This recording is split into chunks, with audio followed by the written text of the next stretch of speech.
of determined detectives. Almost unsolved. Next.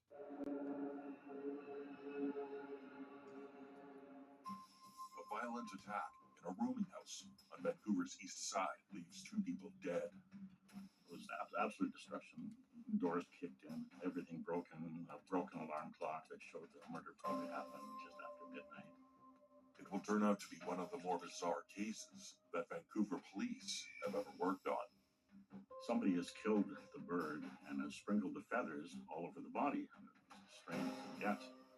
The place is ransacked, but there's more to these murders than the average robbery gone wrong. And she has been posed beside the Playboy magazine, the Playboy, when he was holding an umbrella, and the killer had posed her with an umbrella as well. It will take over 20 years for investigators to figure out what happened. The unsolved ones, we have to stand up and approach these cases in a way outside the box. Let the world know is those out there that did commit a murder, and there are people that are coming after you. There's just a lot of good people trying to do the right thing. Because it's something that you have to be passionate about. Solve this. Bring some peace to the family at least. Just doing my job.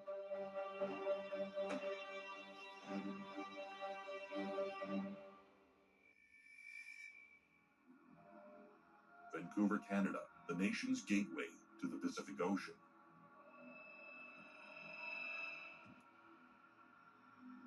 On November 12th, 1980, a man named Johnny informs police that there's been a murder at a rooming house on Cambridge Street.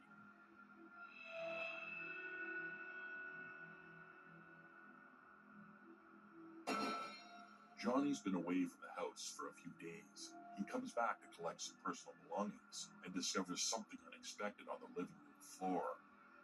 He goes up the front stairs and goes inside the place, and he sees that when he opens the door, the guy who, Eldon Jacobs, his jacket is not lying across the couch the way he always leaves it, and the place is just looks like it's been exploded, like bird cages broken, aquarium broken, stuff broken everywhere, and he sees Eldon Jacobs lying there on the floor, multiple stab wounds.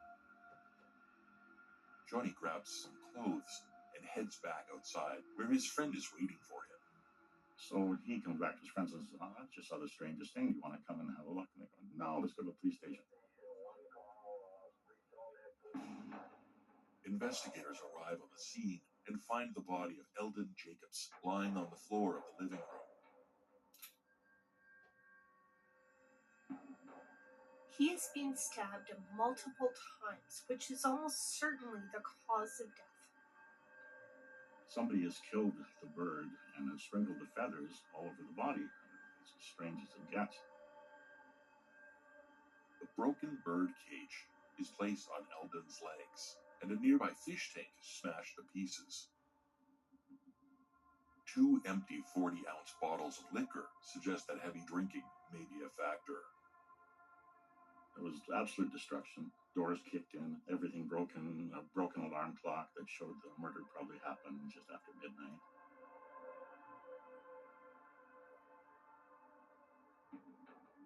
In the kitchen, a tin-foil tray of lasagna sits on the stove. And a dead bird lies in a cardboard box. Somebody's also poured oil all over the place, so it's like, well, what's with that? Well, what's with that is they were going to start a fire and destroy the evidence, but didn't get to that. Upstairs, investigators find a second body. That of 28-year-old Marilyn Mearsman, another tenant of the rooming house. She's partially nude and under a blanket on her bed. She has been raped and stabbed multiple times. But like Eldon downstairs, there's more to this murder than just a stabbing. She has been posed beside the Playboy magazine, the Playboy, when he was holding an umbrella, and the killer had posed her with an umbrella as well, so it was called the centerfold murders after that. A total of 4 tenants live in this rooming house, but Eldon and Marilyn were the only 2 who were home during the attack, and they are both new to this house. Marilyn is originally from Saskatchewan. She's a legal secretary. and Eldon is from Alberta. He's a businessman. They've both recently moved to Vancouver. In 1980, Vancouver is a growing metropolis. But the East End is experiencing an increase in poverty and crime. In 1980, I was living in Coquitlam, but I was raised in the East End of Vancouver, and for 4 years I patrolled the area that I had grown up in as a teenager. We have a lot of gang shootings now.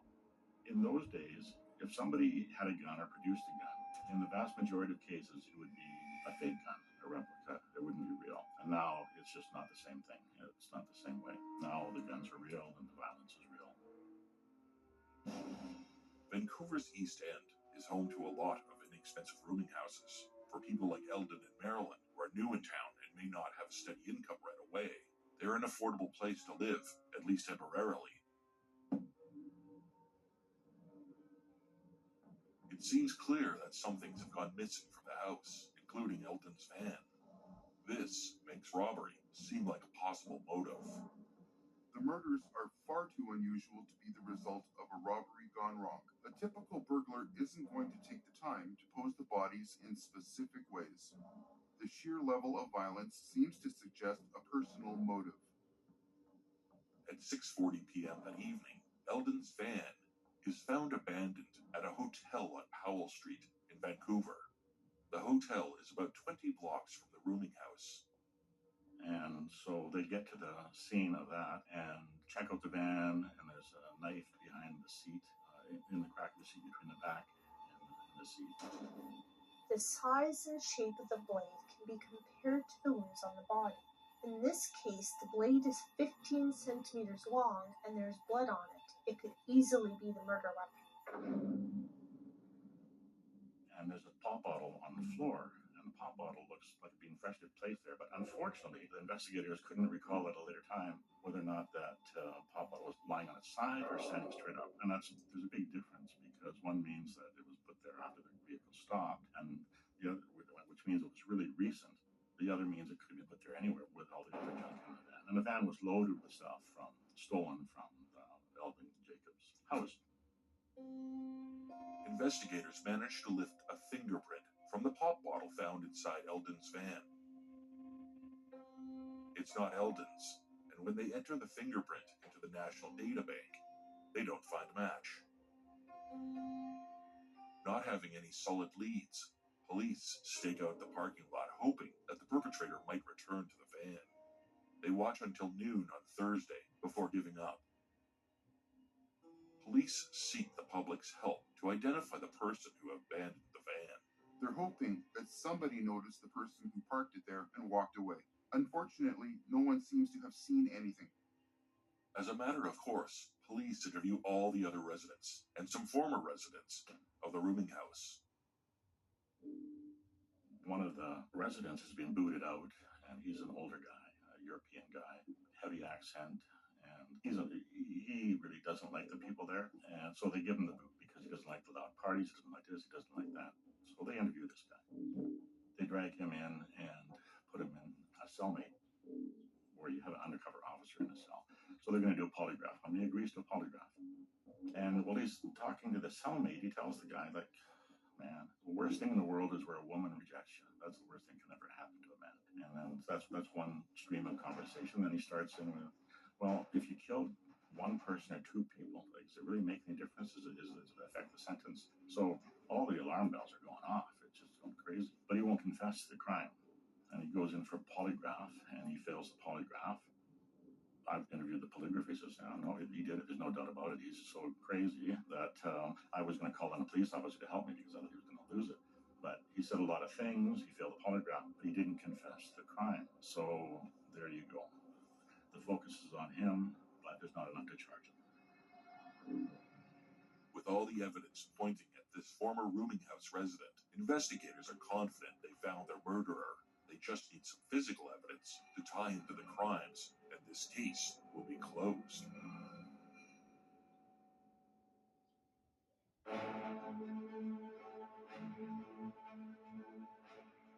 Hi, my name is Damian Clark, And if you have both Medicare and Medicaid, I have some really encouraging news that you'll definitely want to hear. Depending on the plans available in your area, you may be eligible to get extra benefits with the Humana Medicare Advantage Dual Eligible Special Needs Plan. All these plans include a Healthy Options allowance, a monthly allowance to help pay for eligible groceries, utilities, rent, and over-the-counter items, like vitamins, pain relievers, first aid supplies, and more. The Healthy Options allowance is loaded onto a prepaid card each month, and whatever you don't spend carries over from each month. Other benefits on these plans include free rides to and from your medical appointments. You pay nothing for covered prescriptions all year long. All plans have dental coverage, which includes 2 free cleanings a year, fillings, and a yearly exam. They also have vision coverage, including vision exams and a yearly allowance towards eyewear, such as lenses or contacts, and hearing coverage, which includes routine hearing tests and coverage for hearing aids. You'll also have a $0 copay for the shingles and other routine vaccines at in-network retail pharmacies. Plus, your doctor, hospital, and pharmacy may already be part of our large Humana networks. So call the number on your screen now to speak with a licensed Humana sales agent. Wouldn't you love benefits like a monthly allowance? To help pay for eligible groceries, utilities, rent, and over-the-counter items. So if you have Medicare and Medicaid, call the number on your screen now and speak with a licensed Humana sales agent.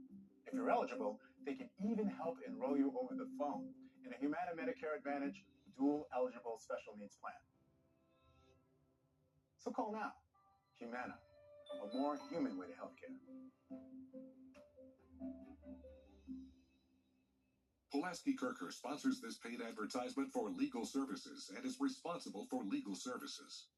Attention, consumers who have used the heartburn medication Zantac between 1980 and 2019. The prescription and over-the-counter medication Zantac has been linked to cancer. Ranitidine may break down into a probable human carcinogen, NDMA, which has been linked to cancers of the liver, kidney, pancreas, esophagus, stomach, bladder, breast, prostate, and colon. Zantac was recalled and pulled from the market in 2020. Several manufacturers of the heartburn medication Zantac have already entered into settlements for consumers who have developed cancer after using these medications. If you or a loved one took the heartburn medication Zantac and were recently diagnosed with cancer, you may be entitled to substantial compensation. Call now to see if you qualify. Call 1-800-BAD-DRUG. That's 1-800-BAD-DRUG. 1-800-BAD-DRUG. Make your free TV even better with Tablo. Tablo enhances your TV antenna to give you access to more channels and lets you record your favorite shows.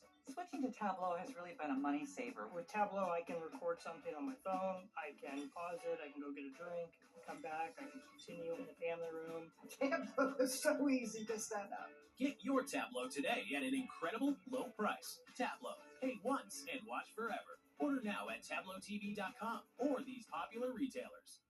Do you owe money to the IRS? Listen to how Optima Tax Relief helped these people put their tax debt to rest. I got into a financial pickle with my back taxes. I owe the IRS $66,000. It's a horrible feeling. You know, at some point in time, I knew the IRS was going to be coming looking for me. I was paralyzed with fear. Optima got me a settlement with the IRS. The team at Optima Tax Relief settled my IRS tax bill. It was every bit of a new lease on life for me to be able to get that burden off my shoulders. They really cleared the path for me to have a fresh start, and I will be forever grateful. And I'm still amazed. I tell the story, people do not believe me, and I have paperwork to prove it.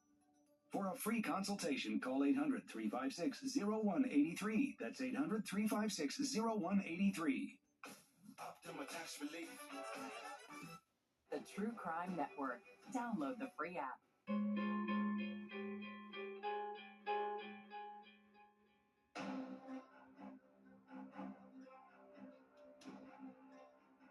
Eldon Jacobs and Marilyn Mearsmith are found murdered in a rooming house in the East End of Vancouver. A broken bird cage, as well as feathers and birdseed, are scattered on Eldon's body. It was absolute destruction. A dead bird is in a box in the kitchen. It's as strange as it gets. Marilyn Mearsman's lifeless body is found upstairs in her bed, half naked, and posed like a model in a men's magazine. Later that night, Eldon's van is found abandoned in a hotel parking lot 20 blocks away. Inside the van, police find stolen goods. The van was loaded with stuff stolen from Eldon Jacobs' house, as well as a bloody knife and a pop bottle with fingerprints on it. When put into the system, the fingerprints do not match anyone on file. The number one suspect is a former tenant of the rooming house who hates all of the other tenants. He fails a polygraph test and makes incriminating statements to an undercover police officer. If investigators can find any physical evidence to tie him to the scene, they will arrest him for the murders. On November 19th, 1980, Marilyn's funeral is held in Saskatoon.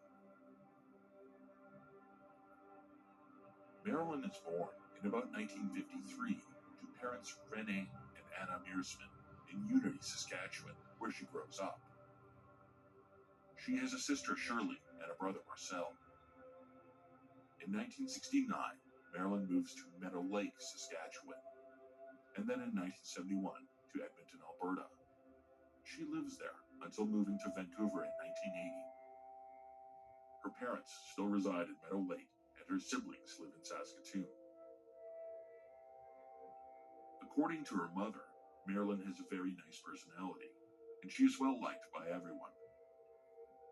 While in Edmonton, Marilyn meets Eldon Jacobs, and the two become romantically involved. Eldon is a businessman, but he's got a bit of a checkered past. Back in 1961, when he's 21 years old, Eldon is arrested while parked in his car near the North Saskatchewan River.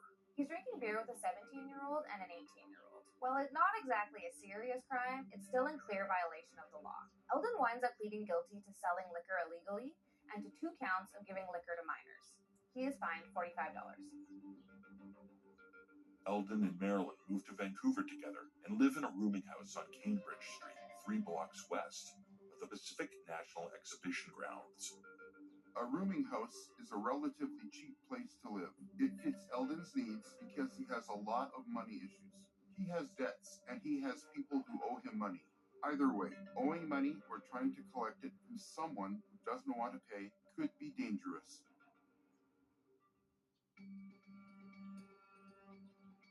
When he stops at a garage to collect money from someone, a witness sees a young child sitting next to Eldon in the car. They do not know who this is or how Eldon has come to be with them. Identifying the child could give investigators clues as to who might want to harm Eldon and why, but a thorough search for the child leads to nothing. The most promising suspect is still the older European man, but investigators find nothing to tie him to the crime scene. They try to match his fingerprints to the prints found on the pop bottle, but it's no good. What's left to do? You could put a reward. That's a possibility, but a long time has passed. It's very frustrating for people who are doing the initial investigation because you know that's the end of the road. And in this case, they really thought it was the European guy, the older fellow. 6 months after Vancouver police offer a $10,000 reward, the murders of Eldon and Marilyn remain unsolved. Rewards for criminals dates back all the way to the Roman Empire. In more modern times, Wild West wanted posters would post a reward or bounty on criminals that they wanted captured or to get more information on. This is carried forward to modern times to give citizens incentive to help the authorities. Places have seen payouts at rates of 60 to 70%, others only 15 to 20%. Even though the tips are anonymous, the main reason people are hesitant to speak up is the fear of being called a snitch and putting themselves in danger. Homes get shot up, witnesses can be killed, and families are put in danger over giving information about a crime.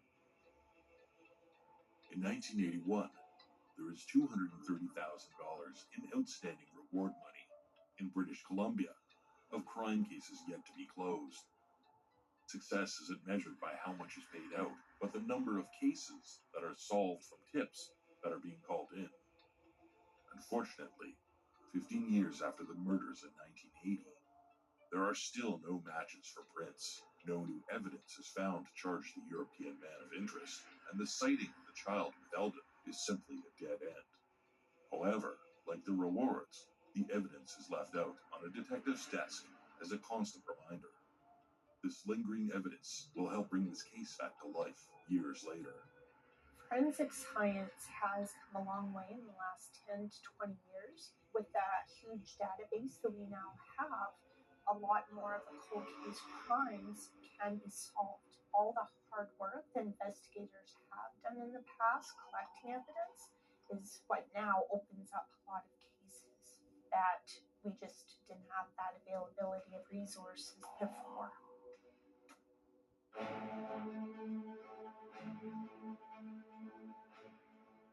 At Consumer Cellular, we pride ourselves on giving you fast, reliable, nationwide coverage at up to half the cost of the leading carriers. But don't worry, we've got more than that going for us. Like this beautiful store in Arizona, for example. It's the perfect place for me to tell you a little bit more about our phones and how they can become your phones. You name it, we probably got it. We have the top smartphones from all the major companies. If it's state-of-the-art cameras you want, we got them. If you want a smartphone with lots of bells and whistles but won't break the bank, we've got that too. We even have a flip phone, like the Iris Flip. We even have watches. I know what you're thinking. What if I don't have one of these amazing stores in my town yet? Can I get these phones sent to me? Yes, you can. Is it easy? Easy as pie. New customers who buy any phone get 2 months of service free when they sign up by July 31st. Call 800-918-5494 Or visit consumercellular.com to switch today. She knows what she's talking about. Pick up the phone. Why is Navage perfect for allergies? People who have allergies will have lots of problems. If someone's exposed to allergens, they can get rid of those immediately by washing out the nose. Navage works by pulling saline in one nostril, through the nose and out the other nostril, sucking out allergens, mucus, dust, and germs. Experience on-the-spot relief so you could breathe easier, sleep better, feel healthier. If you have seasonal allergies, Navage can help. Available at major retailers or online at Navage.com. All right, team, saddle up. I want Q1 full index reports by desk by noon. Are you getting any of this? Yep, Otter's got the meeting notes. I'll ask it for action items on the channel. And Maria already asked for a budget reminder. Smart. Got it? Got it, boss. Otter, you got this. Poshmark is the perfect side hustle. It got me through school, a new job, and getting into my first apartment. There's so much I can sell. Bags, accessories, home decor, and it's so easy to sell on Poshmark. You can do it in a minute. I love it. Why do our best intentions turn into $1,500 coat racks? Why do dreams give way to reality? We get it. Learning something new is hard, especially a new language. So make it easy on yourself with Babbel, the language learning app that teaches real-world conversation for any situation. Babbel is more than vocab memorization. It teaches practical phrases you'll actually use. If your motivation faltered before, Babbel's got your back. With expert-crafted lessons, immersive podcasts, addictive games, and live online classes with real teachers. Say auf Wiedersehen to I give up. Au revoir to it's too hard. And hola to real conversations with real people in a new language. Ready to find your follow-through and start speaking a new language? Get Babbel. It starts here. Start learning today at Babbel.com. I'm Jonathan Lawson, here to tell you about life insurance through the Colonial Penn program. If you're age 50 to 85 and looking to buy life insurance on a fixed budget, remember the 3 Ps. The 3 what? The 3 Ps. What are the 3 Ps? The 3 Ps of life insurance on a fixed budget are price, price, and price. A price you can afford, a price that can't increase, and a price that fits your budget. I'm 54 and was a smoker, but quit. What's my price? You can get coverage for $9.95 a month. I'm 65, retired, and take medications. What's my price? Also $9.95 a month. I just turned 80 and I'm on a fixed income. What's my price? $9.95 a month for you too. If you're age 50 to 85, call now about the #1 most popular whole life insurance plan available through the Colonial Penn program. Options start at $9.95 a month. That's less than 35 cents a day. You cannot be turned down because of your health. No medical exam, no health questions. Your acceptance is guaranteed. And this plan has a guaranteed lifetime rate lock, so your rate can never go up for any reason. Options start at $9.95 a month. Plus, you get a 30-day money-back guarantee. So call now for free information, and you'll also get this free beneficiary planner. Use this valuable guide to record your important information and give helpful direction to your loved ones with your final wishes. And it's yours free, just for calling. So call now for free information. Call 1-800-600-7900 for your free information and your free gift. That's 1-800-600-7900. There's no risk or obligation. 1-800-600-7900. Call now. Coming up next on True Crime Network.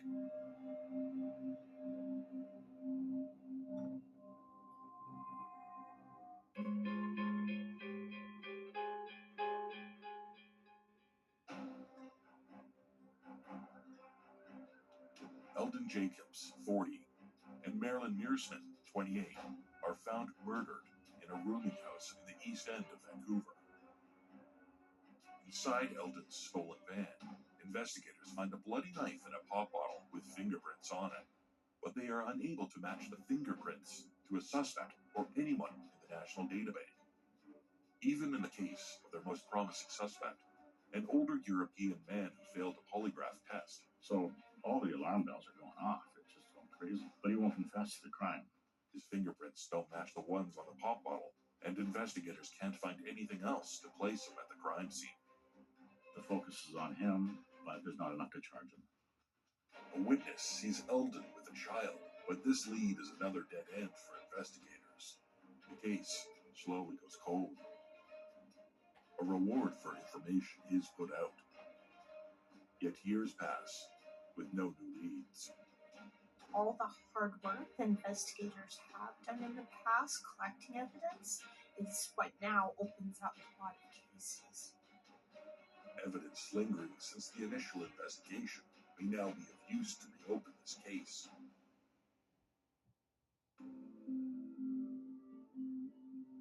The pop bottle remains on Sergeant Joe Makita's desk until he retires and passes it on to his successor. He and Joe Urquhart, the civilian fingerprint technician, also keep copies of the prints at their desks until they retire. Sometimes you need to be reminded of your failures or the cases you haven't solved yet. It can be painful, but it can also be inspiring. It can motivate you to work harder, not only on that case, but all cases. That pop bottle serves as a constant reminder within the department of the 2 unsolved murders.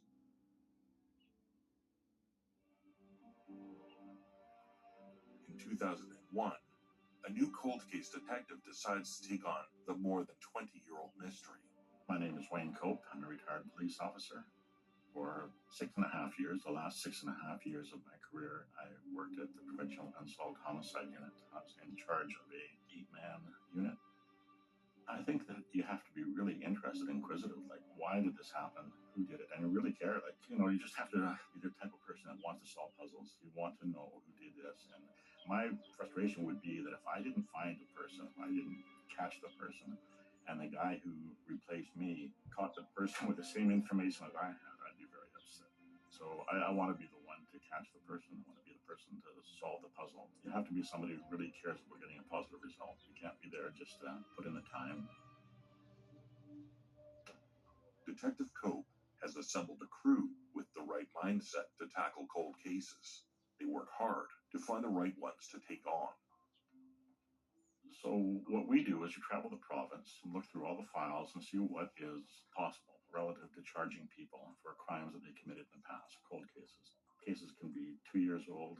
They can be 20, 25 years old. I try and stay away from cases that have a suspect who's deceased because, frankly, I want to charge people. I wasn't interested in just closing a case for the sake of closing a case. It's too time consuming to do that. and it's too much of a use of resources that could be used elsewhere. During Detective Cope's research into reopening the case, he learns more about the old European man who is a suspect from the initial investigator. The initial investigator used to fish on the Vedder River in British Columbia, just near Chilliwack. So he'd be out there fishing, and the old guy, the suspect, coincidentally, used to fish across the river in the same spot. And they'd scream insults at each other, and the European suspect said, I didn't do it. I know you think I did. I didn't do it. The first move towards reopening the murders of Eldon Jacobs and Marilyn Mearsman is made quite by chance.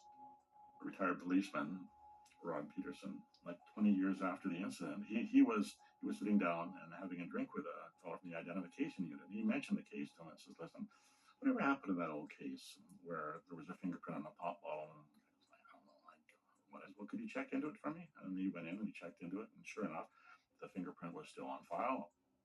We don't have a periodic review where we just keep on sending stuff through, so he sent that same fingerprint through, and I got a hit.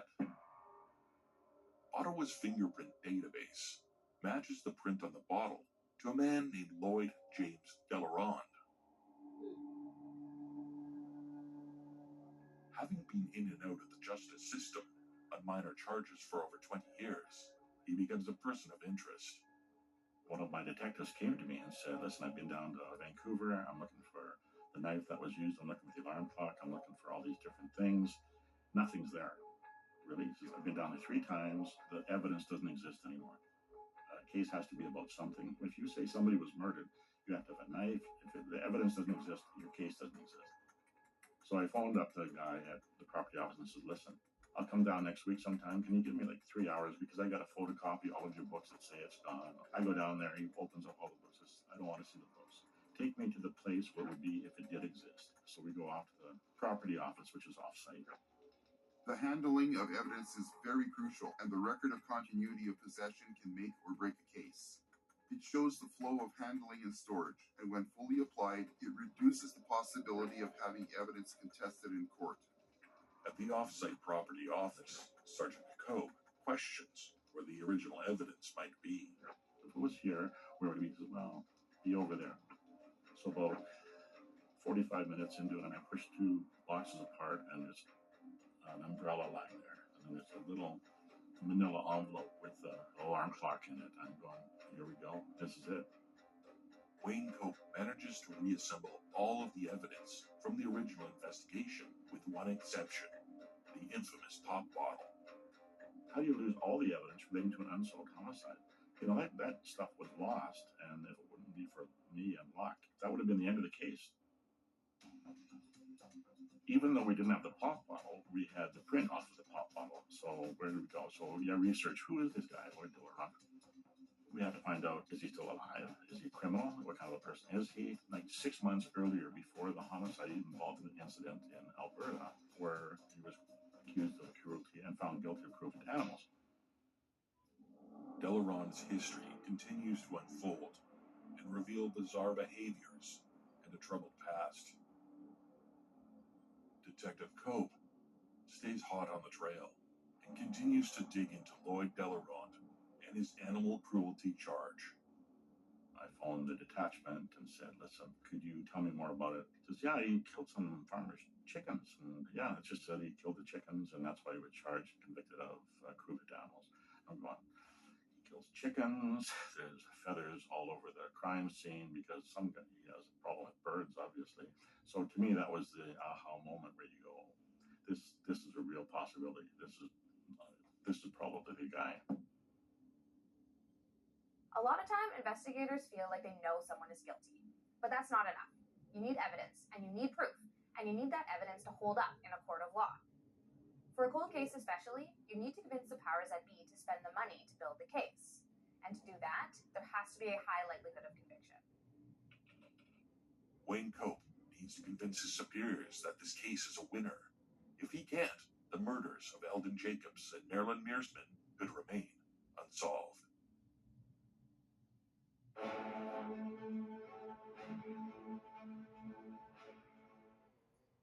You may be eligible for a Medicare Advantage plan if you are turning 65, have limited income, or you are moving.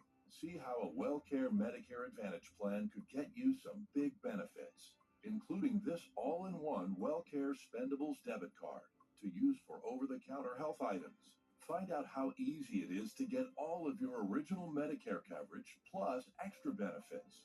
You could have medical coverage, coverage for prescription drugs, dental, vision, and hearing, and the WellCare Spendables debit card to make getting the coverage you need more convenient. The WellCare Spendables debit card can be used for over-the-counter health items. And here's more good news. You can get a WellCare Medicare Advantage plan with a $0 or low monthly plan premium. How can WellCare offer all of those benefits for a $0 or low monthly plan premium? It's simple. Medicare Advantage and Medicare Part D prescription drug coverage are important parts of Medicare. WellCare has a contract with Medicare to offer and provide these important options to you. Call right now to get your free copy of the WellCare All-in-One Guide. Call 844-975-0005 now. There is absolutely no obligation for requesting this free information. WellCare offers benefits that go beyond the basics, and we make them easy to use so you can support your best health. Call a licensed sales agent to see if you are eligible to enroll today and get your free copy of the All-in-One Guide with absolutely no obligation.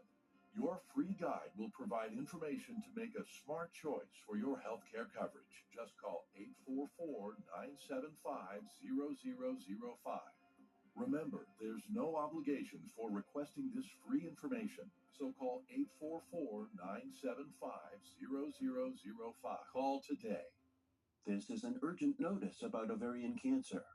If you or a loved one were recently diagnosed with ovarian cancer after using Johnson & Johnson baby powder products, you may be entitled to a large cash settlement. Plaintiffs' attorneys claim Johnson & Johnson knew their products could cause ovarian cancer, but kept the product on the shelf until 2020. Call Legal Injury Advocates now to see if you qualify. Call 1-800-453-1133 or visit lia.legal. That's 1-800-453-1133.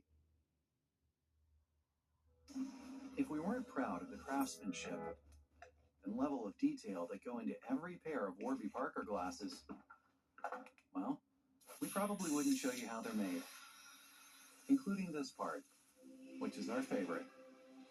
Wow. And this is also great. Each pair comes standard with lenses that are scratch-resistant, anti-reflective, and UV protective. Try 5 pairs for free at warbyparker.com. Powerful stories. Case goes cold, but it's never forgotten. Of determined detectives. We need to find out what happened. I'm going to solve this. That got justice against all odds.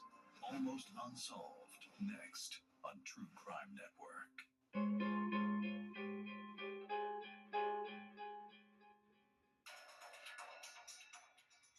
More than 20 years after the murders of Eldon Jacobs and Marilyn Mearsman, the case is reopened by Sergeant Wayne Cope of the Provincial Unsolved Homicide Unit in British Columbia.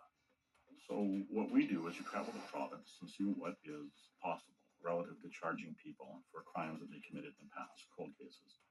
Sergeant Cope collects up all of the old evidence and identifies Lloyd James Delaron as the prime suspect in the killings. This is a real possibility. This is probably the guy. Lloyd's fingerprints match the ones found on the infamous pop bottle. More significantly, Delaron has a previous conviction, which bears an eerie resemblance to the killing of the bird at the rooming house. And he's convicted of cruelty to animals, chickens, killing chickens. I mean, what are the odds? I mean, I knew that I had somebody of interest. For a cold case especially, you need to convince the powers that be to spend the money to build the case. And to do that, there has to be a high likelihood of conviction. Wayne Cope needs to convince his superiors that this case is a winner.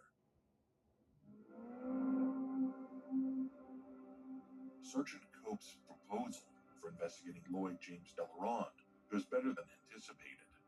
When I sat with the undercover people, he says, one of them looks at me and says, when your request for the undercover team comes in, I take that and put it right at the top of the pile, and everybody else waits. Well, thank you. That's a great desired result. I hadn't anticipated that would happen, but, that was good. With the go-ahead to further pursue the case and a boost of confidence, Sergeant Cope continues his quest to bring down Lloyd Delaron.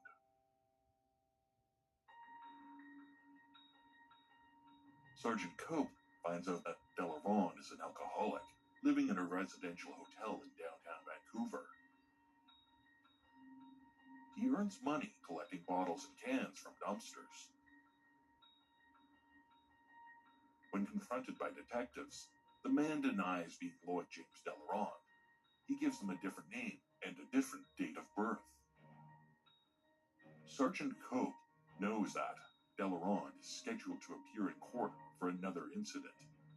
So Sergeant Cope goes to court undercover and waits for Delaron to show up. And he does. And Sergeant Cope now has confirmation of his identity. I knew he had to show up in court relating to an incident. Okay, so I'm in court, and all the sheriffs and the judge, I've been a policeman for 25 years. I'm like, hey, Wayne, how you doing? And then, so I'm sitting in the courtroom waiting for him, and then Lloyd Delaron comes and sits right in front of me. And I positively identify in the courtroom, yep, that's the guy, Lloyd Delaron. Yeah. When Delaron leaves the courthouse, Sergeant Cope follows him about 5 blocks to his hotel.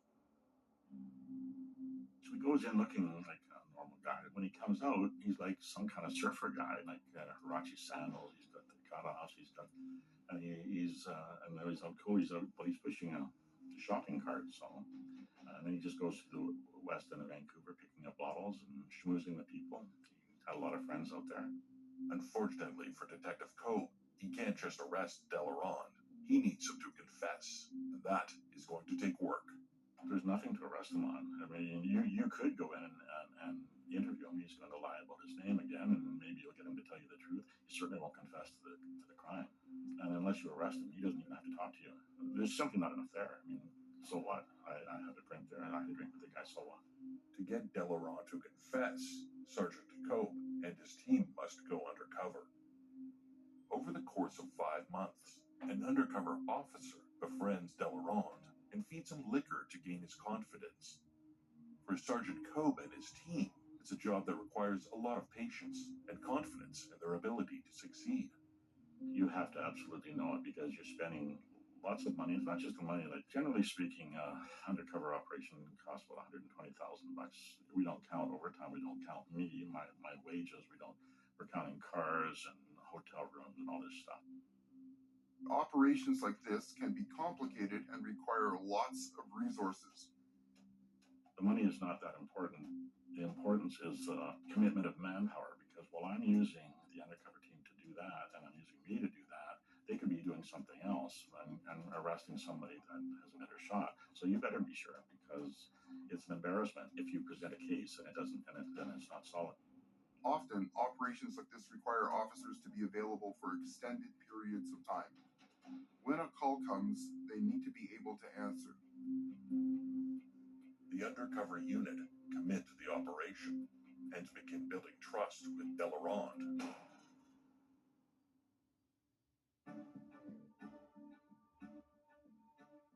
Sergeant Cope's plan is one that's been successful many times before, and he has high hopes that it will work on Delaron.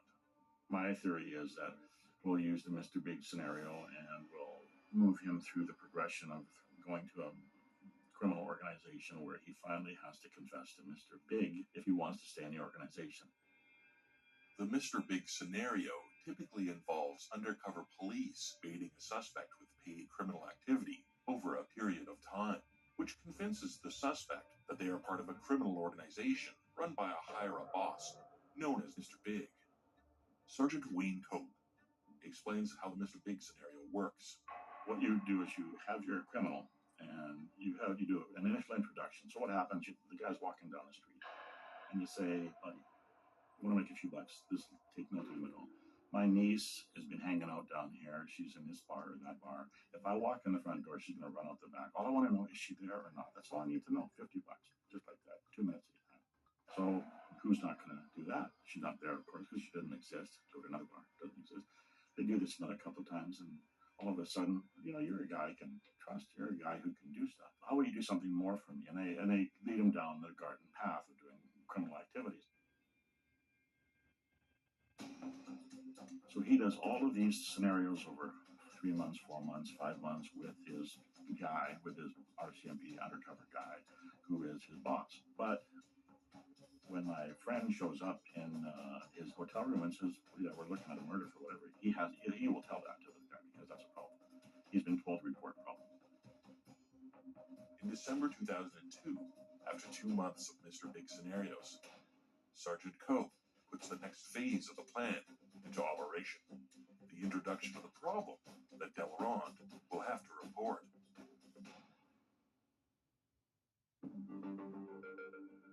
Two uniformed officers arrive at Delorand's door.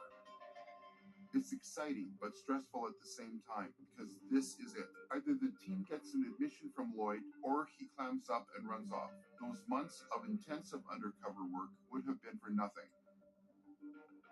Detective Cope and his team's reputation is on the line.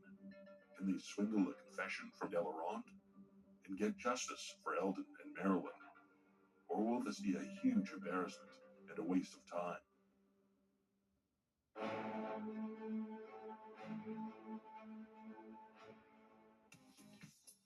What if things got easier as you got older? Like healthcare.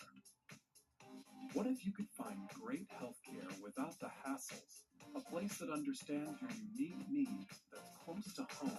At Oak Street Health, we specialize in healthcare for older adults with care that focuses on keeping you healthy, not just treating you when you're sick. I've been playing the piano since I was 8.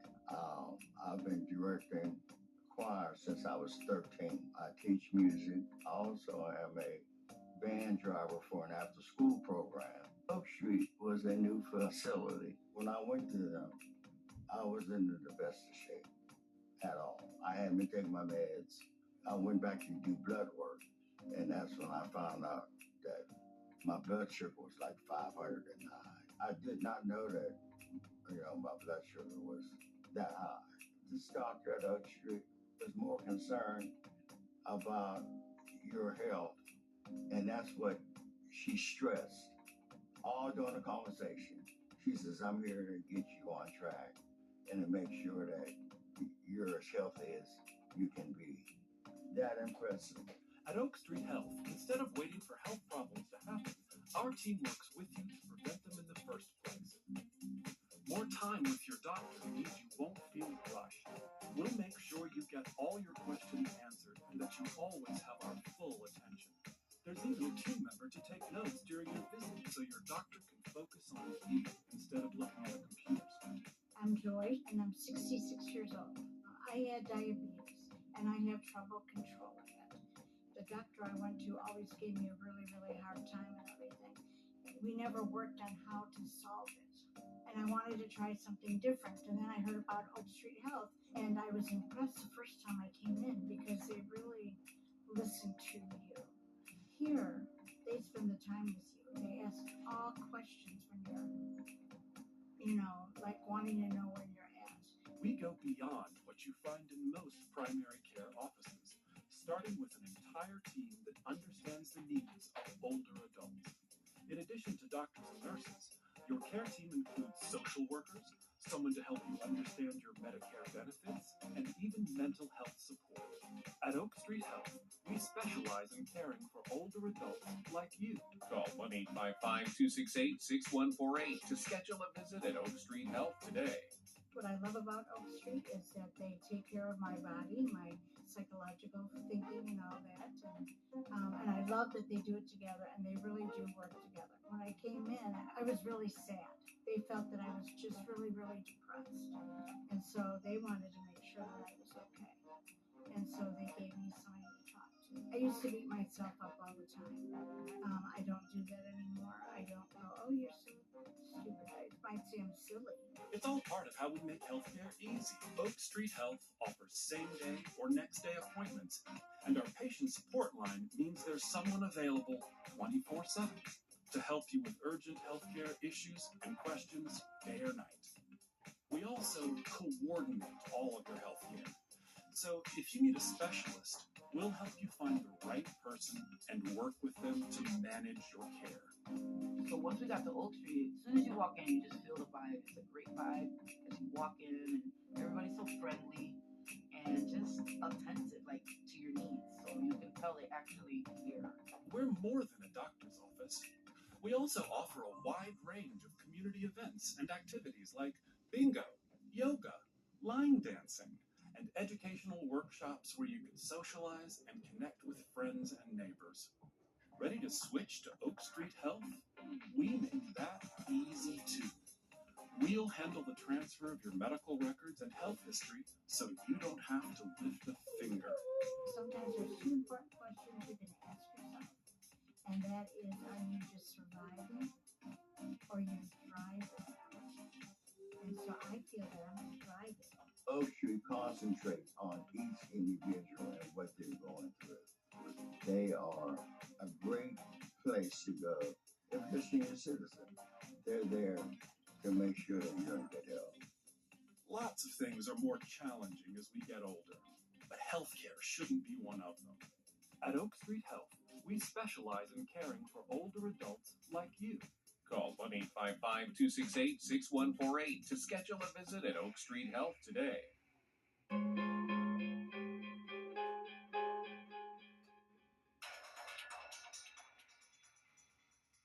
Police believe that Lloyd James Delarond is the man who killed Eldon Jacobs and Marilyn Mearsman in 1980. Sergeant Wayne Cope of the Provincial Cold Case Unit runs an elaborate undercover operation to convince Lloyd Delarond that he is part of a criminal organization run by Mr. Big. They tell Delarond to report any problems coming up, and then they send him a big one. So the problem is, I send in two guys to interview him and say, listen, I want to talk to you about a murder that took place in Vancouver back in 1980.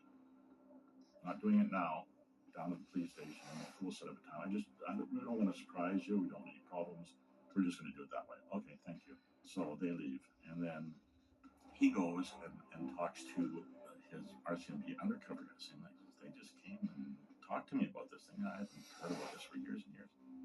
Delarond claims that the two cops asked about a van, but Sergeant Cope and his team know that's not true.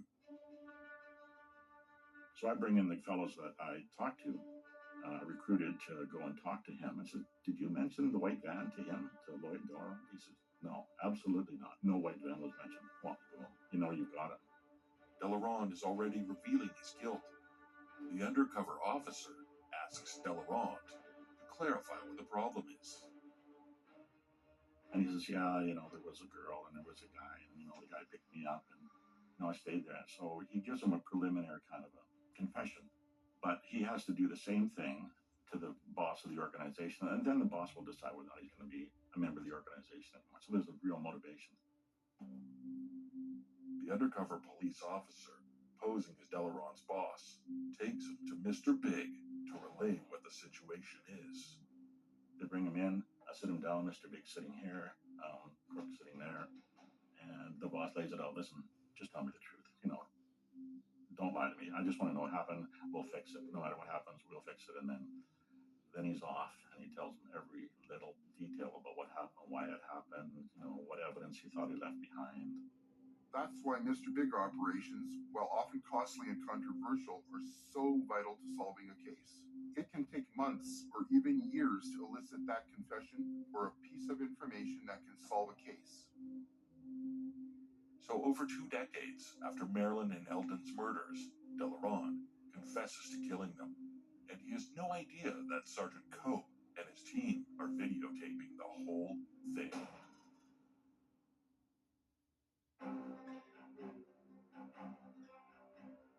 When Delarond comes out of his hotel the next day, an emergency response team is waiting to arrest him. And then I rolled up and took him into my custody and gave him a Section 10 warning, all that. And it was a really rewarding feeling doing that. Finally, handcuffing the criminal brings a sense of success and relief, especially after a long investigation.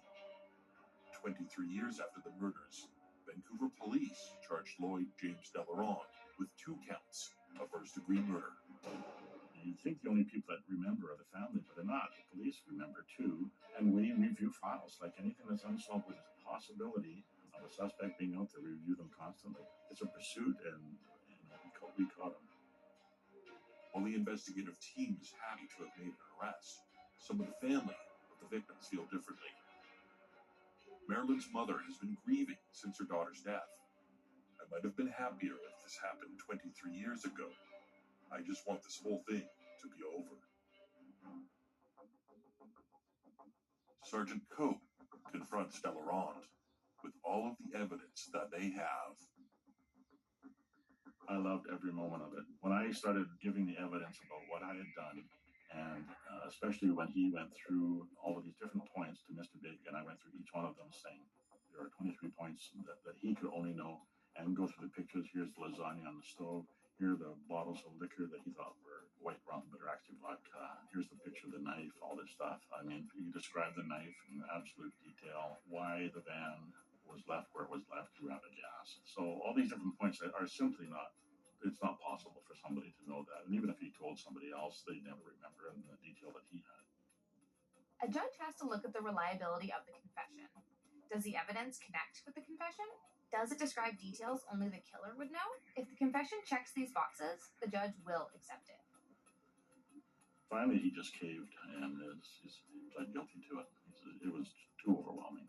I enjoyed it. I enjoyed being in court doing it. It's a pursuit, and we caught him. It's the feeling of achievement, not only obtaining an admission of guilt, but bringing the criminal to justice. It's what we pursue in this line of work. Delarond pleads guilty to 2 counts of second-degree murder and describes how it went. Delarond agrees to go home with Eldon after the older man offers him money for oral sex. Back at the rooming house, Delarond meets Marilyn Mearsman. After a drinking binge that goes on for several days, Delarond grows angry with Eldon. He simply didn't like Eldon to start off with, who just talked about money and, I own this, I own that, and all this stuff. So he just thought, I'll kill this guy and take all this stuff. He stabs Eldon in the back, but it is not a fatal wound. Eldon turns around to defend himself, and there's a tremendous struggle. Delarond stabs the victim another 40 times. Afterwards, he suddenly remembers Marilyn, who's upstairs. Delarond decides that he has to get rid of the evidence to make sure that everybody is dead. He says, I just couldn't walk out. Delarond goes upstairs and tells Marilyn that Eldon needs help. As she walks downstairs, he stabs her in the back,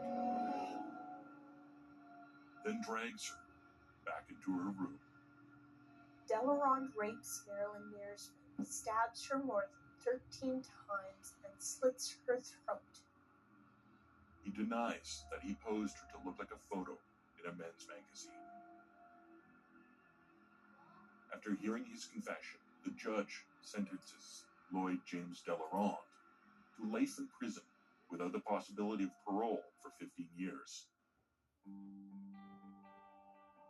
Delarond was born to a teenage mother in Saskatchewan, and throughout his childhood is bounced around living with relatives. By the age of 15, he makes his way to Vancouver and drifts into prostitution. His troubled past no doubt leads to the death of fellow Saskatchewan resident Marilyn Mearsman, as well as Eldon Jacobs. Thankfully, the hard work of detectives like Wayne Cope bring justice to the victims of such horrible crimes, and it doesn't go unnoticed. A call came through my line, and he identified himself. He says, I understand that you're the principal person, the person responsible for arresting and convicting this guy. So I just want to thank you, cousin or whatever of the family, and we really appreciate it. The murders of Eldon Jacobs and Marilyn Mearsman went unsolved for over 20 years. And if it wasn't for the hard work of investigators, like all those prior and including Sergeant Wayne Cope, it might still be unsolved.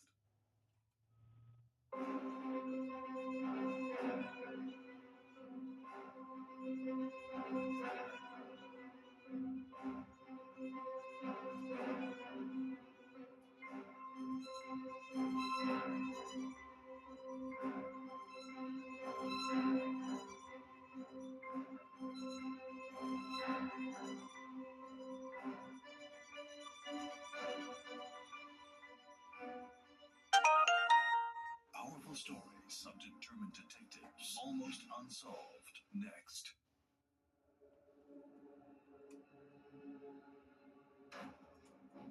Seattle in the mid-1960s was just coming out of a successful World Fair.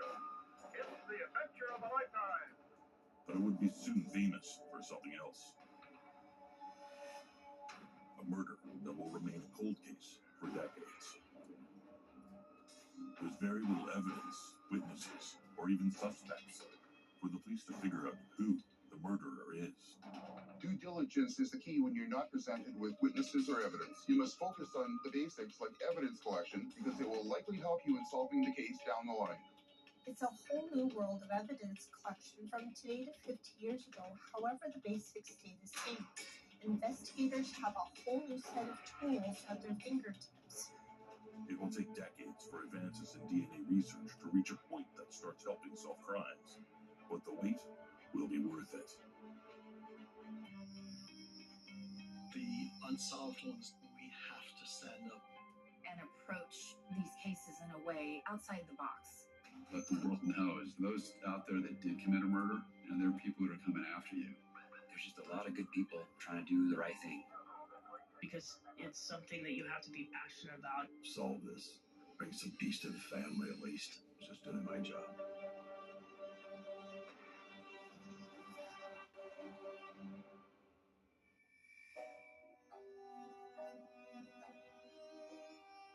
In Seattle, Washington, 1967, Joe Burleson starts his rounds to open up the Seattle Central Parkade.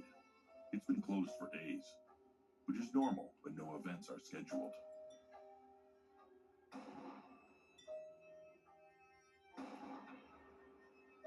Joe sees a limp body lying in the corner of the elevator and calls out to them. He steps closer, and he sees it's a woman that isn't breathing and has obviously been dead for a while. In the first 72 hours after death, the body's internal organs will start to decompose.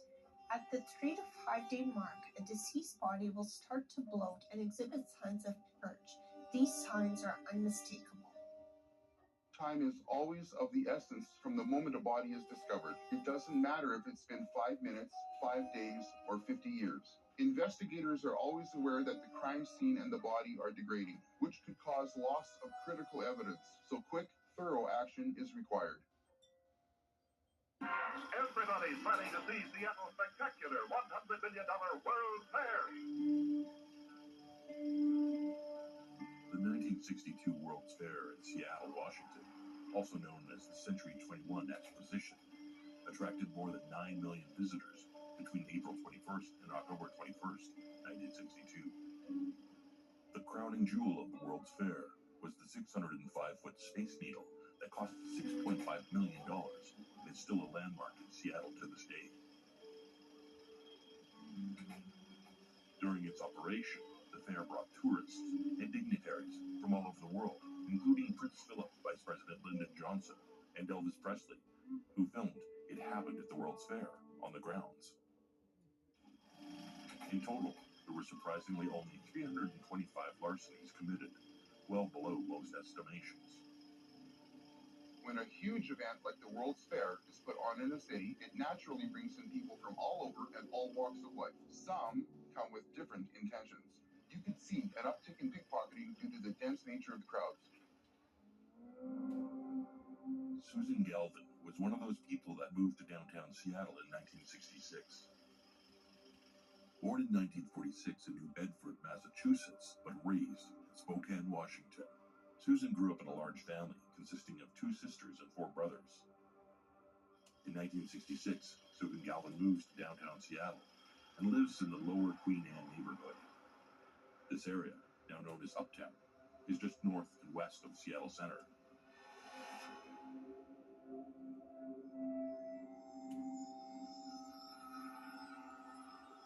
Susan gets a job as a records clerk at the Seattle Police Department, located not far from the Space Needle. She lives close to work and takes a similar route for every shift. She's quick to make friends with many of the people she sees on a daily basis. Days before she is murdered, Susan goes out on a double date with a girlfriend and two men they met from the Navy. Finding patterns or anomalies in a victim's life is an important step in the investigation. It can lead to suspects not immediately evident. Retracing a victim's last days can often give insight into their mind and possibly lead you to a suspect you didn't know existed.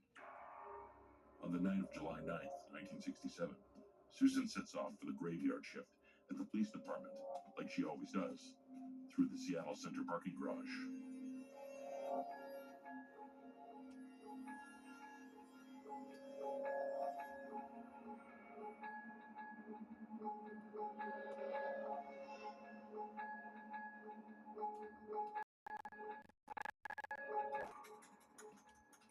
But there's someone that seems to know her routine and is following her.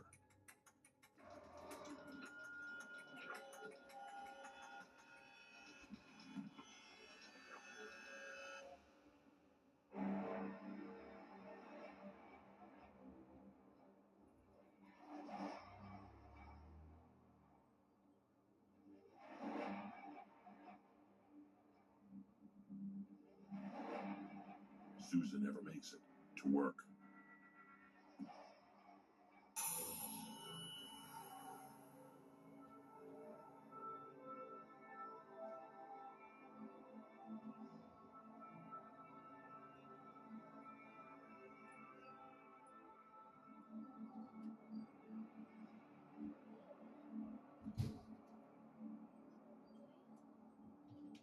Her supervisor asks an officer if anyone has seen her. The officer says that Susan might have taken the night off.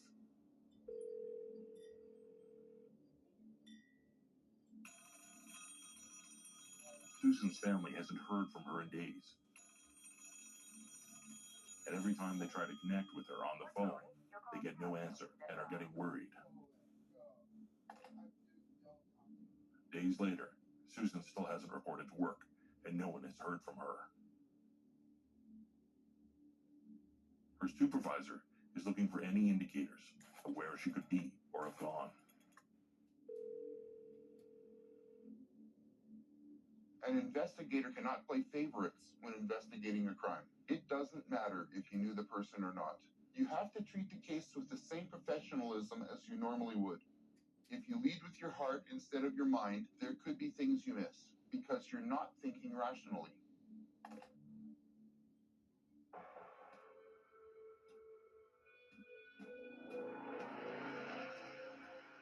After 4 days, Susan is finally found on July 13th at approximately 7 p.m. The parking attendant runs for help. Since the police station is next door, officers arrive within minutes. Time is critical when it comes to any investigation, but especially a murder. A crime scene must be secured to ensure the integrity of evidence. Susan's body wasn't found immediately because the parking garage and elevators inside were closed and locked up. The parking garage authorities tell police this is a common practice for them when there are no events going on at the Seattle Center. The second a crime scene is discovered, it's contaminated. And while making every effort to collect evidence, you are contaminating it just by being there. So the focus is careful collection without causing any damage to forensic evidence. Police are quick to question the two Navy men that Susan and her friends went out with days earlier, as they could be the last people to have seen Susan alive. Some of the people that you bring in aren't necessarily suspects, but are persons of interest. If they are credible, they can attest to someone's state of mind. This can help investigators paint a picture of the victim and whom else they might have been with before. The Navy men are not charged and are let go. The clock is ticking to find another suspect. Early in the investigation, it's important to follow every lead that you come across, no matter how small or strange. Despite the initial setbacks, detectives get a strong lead about an unexpected suspect.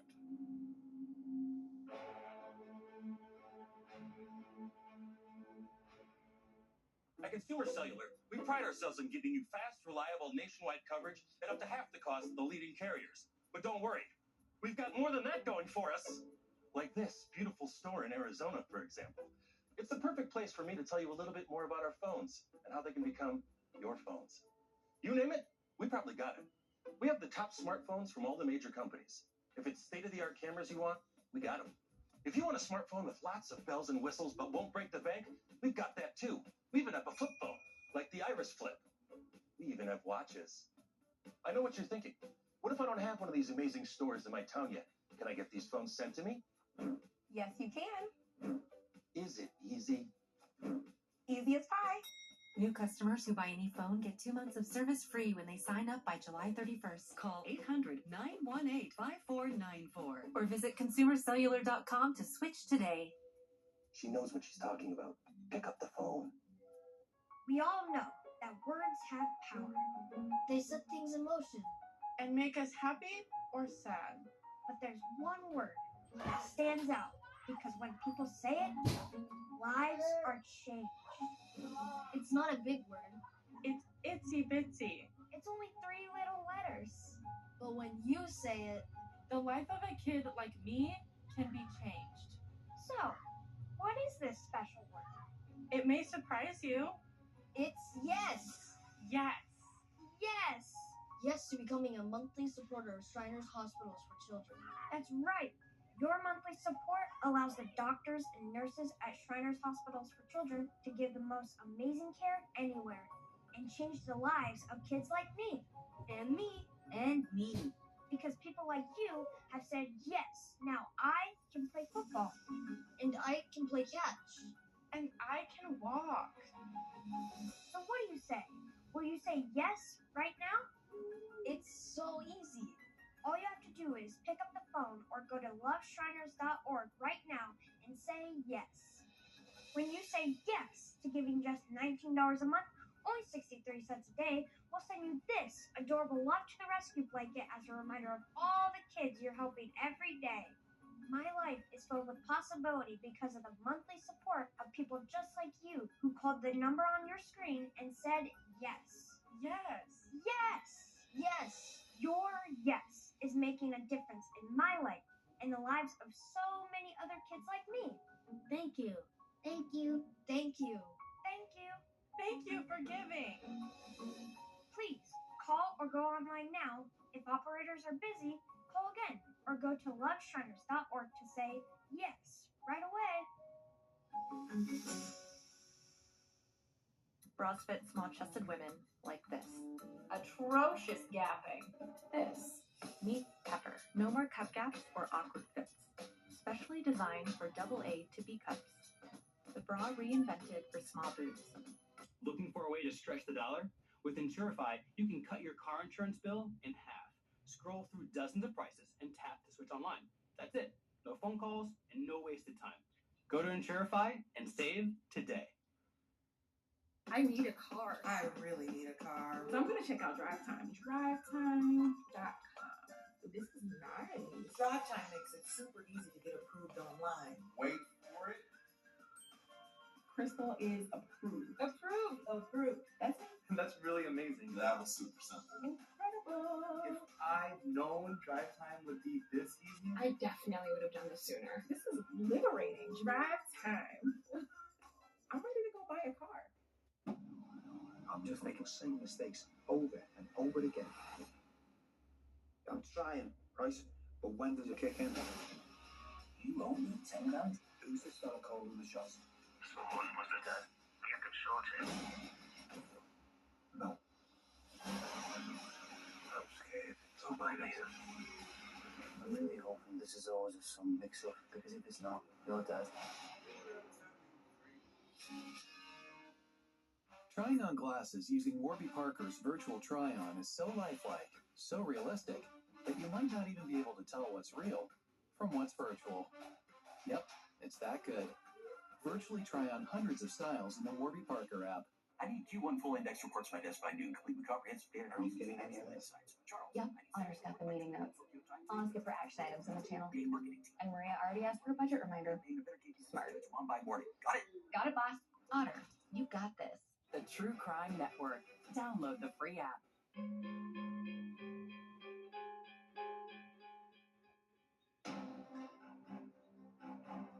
Susan Galvin moves to downtown Seattle and soon gets a job as a records clerk at the Seattle Police Department. Susan has only been there for a few months, but makes a lasting impression on all she meets. She also has an active social life and enjoys meeting new people. Susan's co-workers begin to notice that she's missing. Susan's body is found 4 days later inside an elevator car by an attendant in the Seattle Center parking garage. The elevators in the garage had been shut off as there was no activities at the center, which is common practice. Investigators act fast and question 2 Navy men that went out with Susan shortly before her death. However, no charges are laid against the men. A new tip comes in that says Susan was seen hours before her death with a man in clown makeup called Punchy.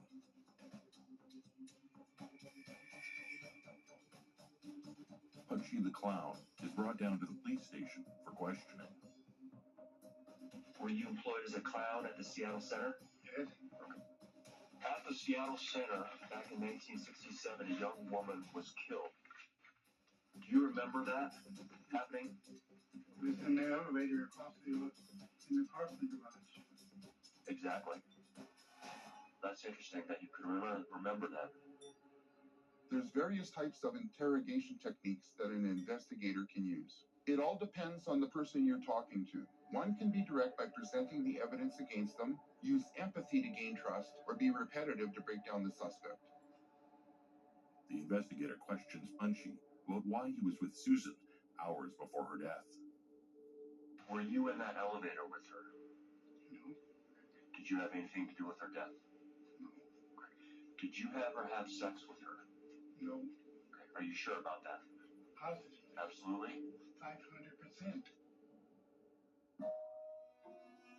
Another technique is keeping the room very cold. A cold room may increase a person's anxiety, which may break down any barriers a person is putting up so that the truth can come out. It could just also be a cold room. The investigator then questions Punchy about quitting his job just days after he last saw Susan.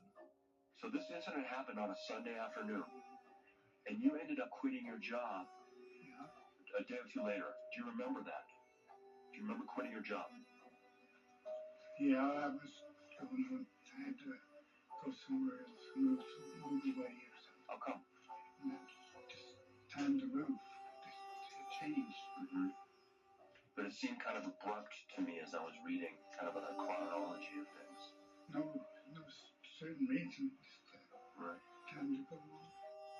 During the interrogation, there are often things that come up that could lead the investigation in a different direction, and you can't ignore those. Every possible lead and hunch should be followed up. This ensures that you are doing your due diligence and also respecting the life of the deceased. The U.S. Constitution doesn't actually specify how long they can hold someone, and many states set their own limit. Most states use about a 72-hour timeline. With no definitive evidence linking Punchy to Susan's death, he is let go. Punchy will remain a person of interest in this case until he can be definitively ruled out. In the meantime, investigators must continue to look for clues and witnesses. Because of the time of Susan's murder, before her midnight shift at the police department, finding witnesses is proving to be difficult for investigators.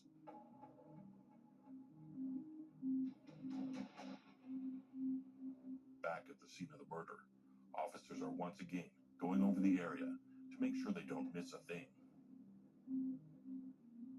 It's quite common to go back to the scene of the murder to look for more evidence. Even with the best intentions, there are things that can be missed the first time. These things can be big or small. Think of when you lose something at your home. You can turn your house upside down looking for the remote. But it's not until you stop looking or take a break that you actually see it was in front of you the entire time.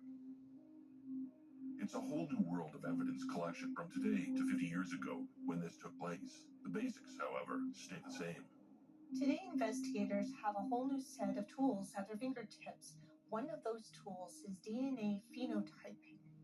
A forensic scientist will sequence a DNA sample so they can indicate identifiable traits such as skin, eye, and hair color. In some cases, it can predict the age of a suspect. There's a new technology of biosensors used to determine minuscule traces of bodily fluids found within fingerprints. So if the deceased had contact with a murderer, even put their hands on them to push them away, the biosensors can pick up age, gender, and even medications. On July 15th, 2 days after Susan was found, the King County coroner concludes that Susan died via suffocation. The autopsy posits that the killers placed either their hand or an object over her nose and mouth. She had also been sexually assaulted. The coroner states the time of death was 11 p.m. on July 9th, an hour before Susan was due at work. Investigators continue to search for clues or evidence that could lead them to Susan's killer. They go through her apartment, collecting her clothing as evidence. Police doggedly continue to search for anything that can help them solve Susan's murder. When an officer canvasses door to door, they are looking for potential witnesses, odd behavior, or anything unusual, including people. Generally, neighbors tend to keep to themselves. If they have a loud neighbor, they often won't complain in hopes that it will soon stop, and they won't have to make a scene or complain to the landlord, but they'll never forget the noises that came from that apartment. They canvass Susan's apartment building, going door to door, hoping that someone somewhere heard something. There's so much information you can gather going door to door. There's information about the victim and their activities leading up to their death. Did a new person come to their place? Was there a specific vehicle seen before the murder? It can identify suspects who, many times, will have a residence in the area.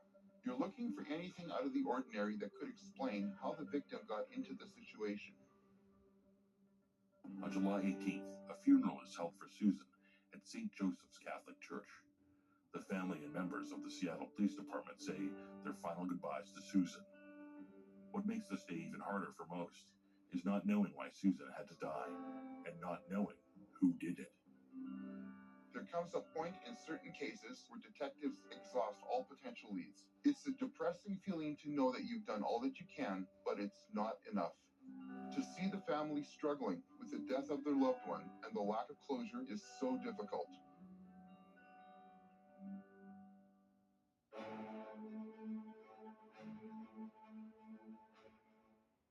This summer, we're in a race against time as temperatures rise. Abused and neglected animals across the country are suffering right now in the unbearable, scorching heat. They're thirsty and panting, chained outside with no water, and many are desperately trying to hang on for just one more day. Extreme heat can have a major impact on animals, and we see that all the time. You know, without shade, to be without shelter, without adequate water, and basically just left out there dealing with the baking sun all day. Will you come forward to help save an animal in distress today? Visit joinaspca.org. Call this toll-free number or scan the code on your screen to be counted for this life-saving appeal.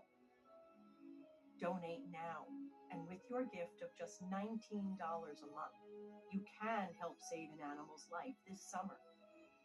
Go online, call, or scan now. It's just 63 cents a day. We will put your gift to work right away, rescuing animals who might not survive if we don't get to them soon. But the situation is urgent, and tomorrow could be too late for an animal who is suffering in the sweltering heat right now.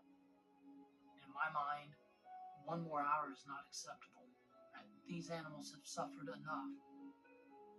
This is no way for any animal to live, and it's heartbreaking to imagine what they are going through. They're desperately trying to hang on, but time is running out. Your support is the help they need right now. Don't wait. These animals have been dealing with that environment and probably much worse for a long time. So visit our website, call this number, or scan the code on your screen, and donate just $19 a month. Do it in the next 10 minutes, and we'll send you this free welcome kit, including our limited edition Animal Champion t-shirt. We cannot put an end to this type of animal cruelty without the generous support of the ASPCA donors. If there ever was a time, this is it. So if you sign up in the next 10 minutes, we'll send you this free welcome kit, including this beautiful t-shirt for taking action right away to save an animal's life this summer. These animals have suffered enough, and maybe you're going to be the reason why those animals will never have to suffer again. We're in a race against time to reach vulnerable animals who are barely hanging on. Help rescue an animal today. Go online, call, or scan right now. The issue of animal cruelty and animal suffering across this country is an enormous issue.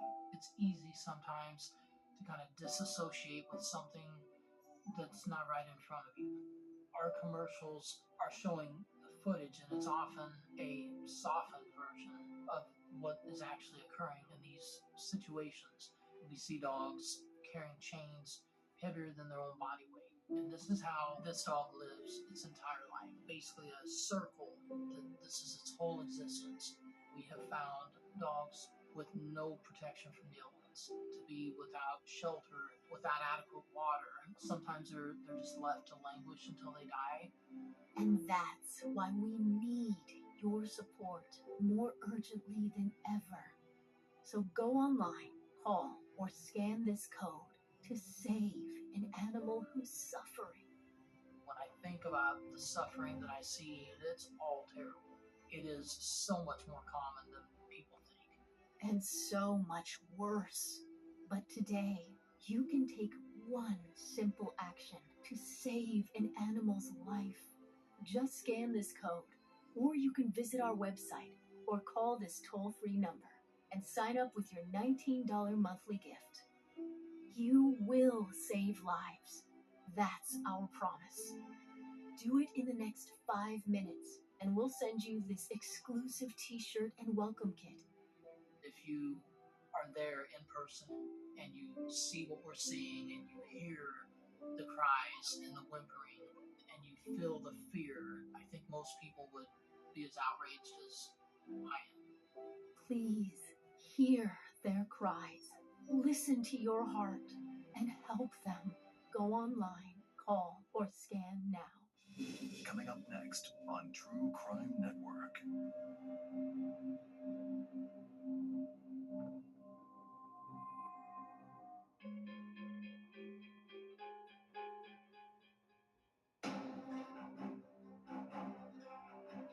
Susan Galvin is found dead in a parking lot elevator.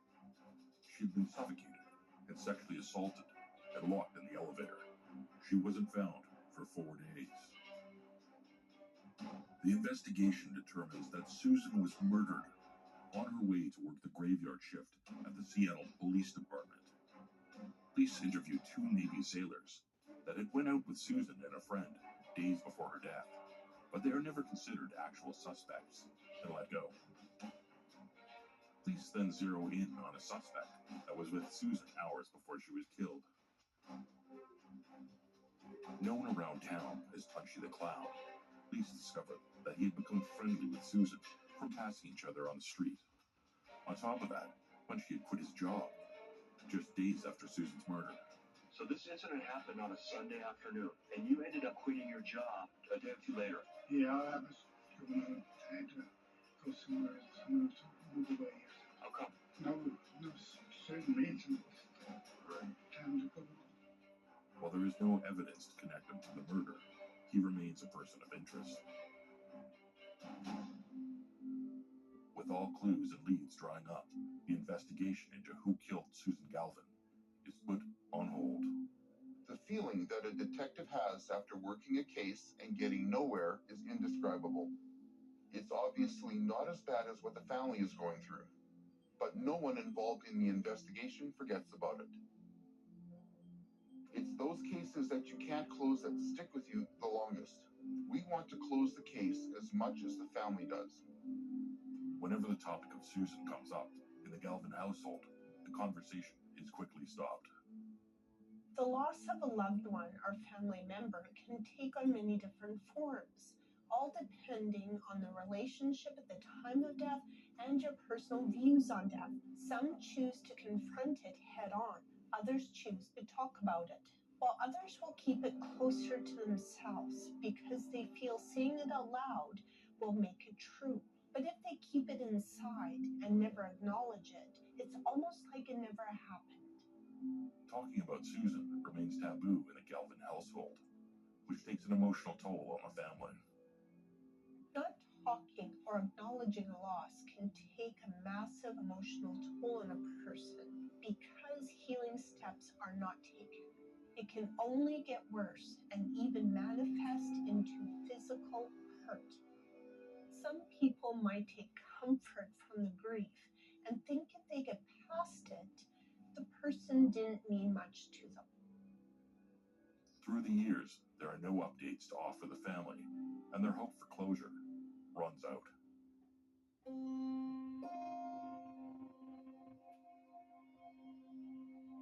On September 13th, 2000, Susan's mother, Helen, passes away at age 77. She goes to her grave, never knowing who killed her daughter or why. In 2002, advancements in DNA testing have gotten to the point that Seattle police think it can help solve some long-forgotten murders, including Susan Galvin from 1967. It is quite astonishing that the evidence collected from Susan in 1967 was still viable in 2002. It is a credit to the officers at that time. We always owe a huge debt of gratitude to the original crime scene investigators, because even before they could have known how powerful DNA would be, they somehow collected that evidence for us to work with almost, 50 years in the future. And so that's pretty incredible when you think about that. Susan Galvin's clothes are collected and shipped off to Washington State Patrol Crime Laboratory for DNA analysis. So it really is like time travel. It's like having a time capsule to go back and help unravel these mysteries. It is of utmost importance that the evidence carefully makes it to its destination, or the collection from the crime scene 35 years ago would have been for nothing. Chain of custody is absolutely vital when it comes to prosecuting a case. Sometimes evidence doesn't make its way into court for days, months, or even years later. If there's a breakdown in the chain, that opens up the possibility that the evidence has been tampered with, and then it can be thrown out of court.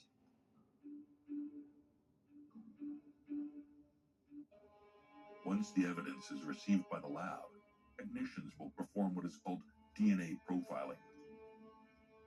DNA profiling is a procedure that can identify a person based on their specific genetic makeup. So you're taking an old piece of evidence and examining it for DNA. Once you have that DNA isolated, you can compare it to someone in the criminal database.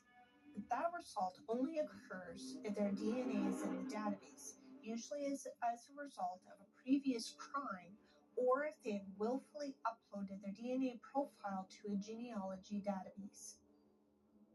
DNA alone generally is not enough to get a conviction. It's a very integral part of the prosecution's case, but you generally need more evidence than just simply DNA. Susan's brother Chris is on the phone with the Seattle police, who have an update on his sister's case. The DNA profile that they found on Susan's clothing does not match any of the DNA in the offender database. A case is never closed until it is solved. Setbacks are heartbreaking, absolutely, but there are technological breakthroughs that happen every year. There's always hope. The next advancement is the one that you need to help solve the case. The promising lead has brought current-day investigators back to a complete stop. The news isn't all bad. The DNA profile obtained from Susan's clothing has given the police a genetic blueprint to work with. Now, it's a matter of when the technology will advance enough to utilize the DNA to find Susan's killer.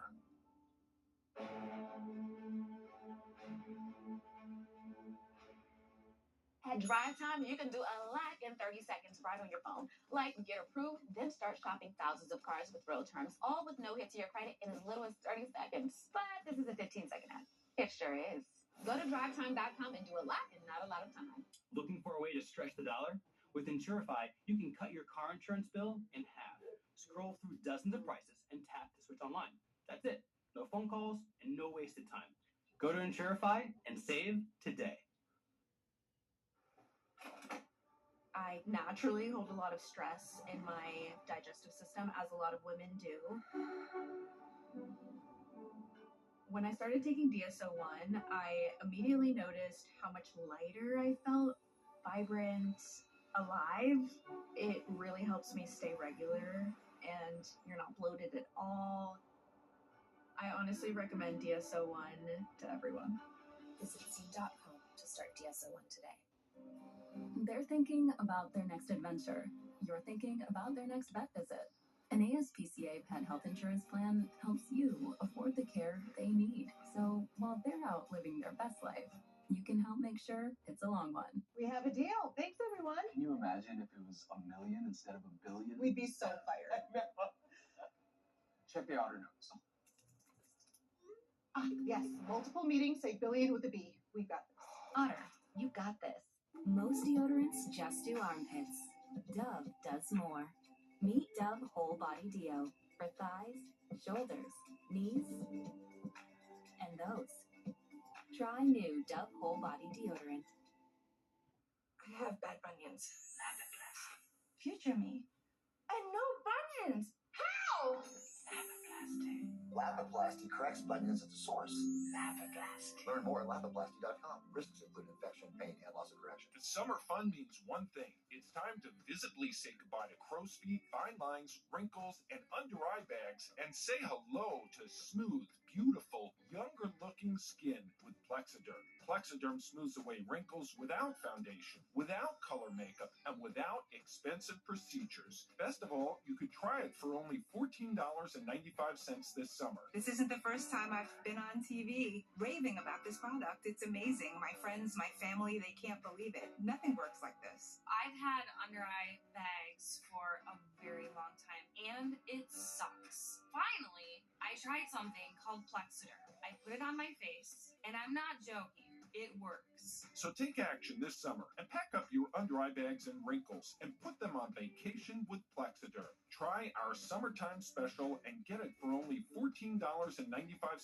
Plus, get free shipping. Visit plexidermtrial.com or call the number on your screen. Powerful stories. Case goes cold, but it's never forgotten. Of determined detectives. We need to find out what happened. I'm going to solve this. That got justice against all odds. Almost Unsolved. Next on True Crime Network.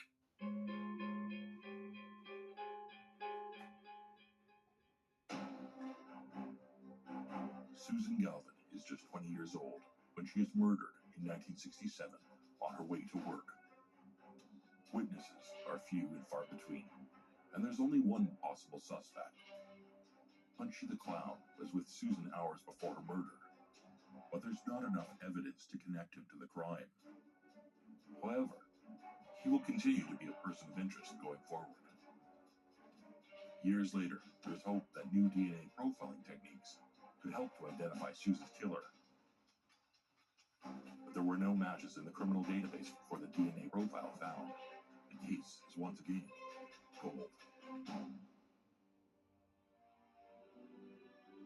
In 2016, Seattle Police Detective Rolf Norton reopens the case. He feels the advances in DNA profiling are now at a stage that could provide answers to who Susan Galvin's murderer is. The man who played Punchy the Clown is now retired and living in Utah when Detective Norton tracks him down. Detective Norton introduces himself and tells Punchy why he's there, to tell him he is no longer a suspect in the murder of Susan Galvin. newly processed DNA information proves that he was not at the crime scene. Whenever new evidence is uncovered, it's always prudent for the investigator to cross-reference that against previous suspects. Police identify someone as a suspect for a very good reason, and no matter how much time has passed, you have to make sure. This can either confirm suspicions or rule out potential suspects. In 2018, there are more advances, but this time, forensic genealogy, including one of the most high-profile cases in the United States, the Golden State Killer.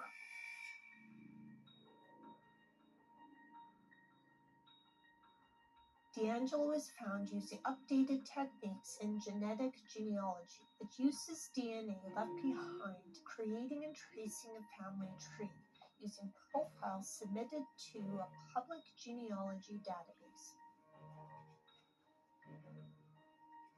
Detective Norton sends DNA from the clothing of Susan Galvin to ARABON Nanolabs in Reston, Virginia. C.C. Moore has been working with law enforcement for close to 4.5 years. With the lab's help, they've been able to help law enforcement solve 1 crime per week on average, which adds up to more than 225 crimes. So with traditional law enforcement investigations, they're using a very specific type of DNA test and DNA profile. And that DNA profile is very limited, has very limited information. It works great for one-to-one if you know who to compare it against, but it doesn't work great for finding your suspect. And so genetic genealogy is different, and the type of profile that we use, which is a different type of genetic markers, and we look at about 1 million of those genetic markers across the genome, and that gives us the power to identify distant cousins and to reverse engineer someone's identity from who they're sharing DNA with. And typically that's very distant relatives. We're not getting one-to-one matches. We're not getting close relative matches.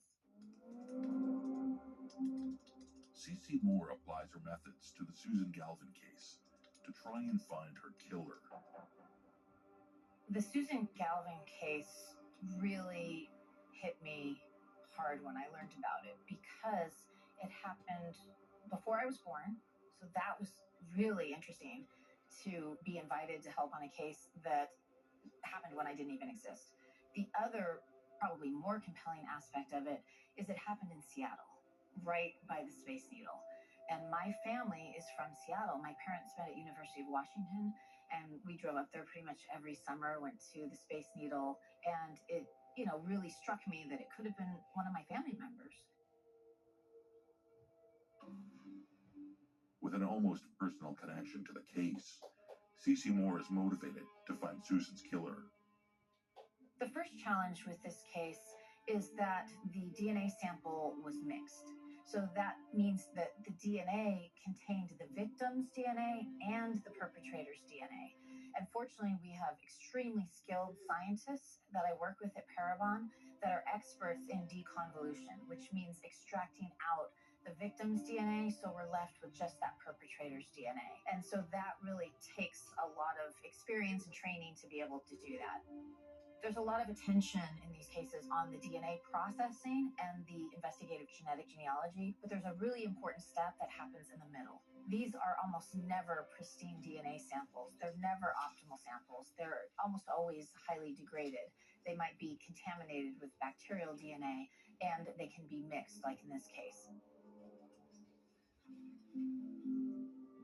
Once the genetic forensic team extracts the perpetrator's DNA, they can begin the process of building a family tree to hone in on Susan Galvin's murderer. If people share significant amounts of DNA with each other, that means they have to have a common ancestor in their tree. The more DNA they share, the closer that common ancestor is in time, and the smaller amount of DNA they share, the more distant that common ancestor is in time. So for our top match, I needed to determine which branch of that match's family tree was going to connect to our killer. In order to do that, I looked at who else on that match list, who else that was sharing DNA with the killer, also shared DNA with that top match.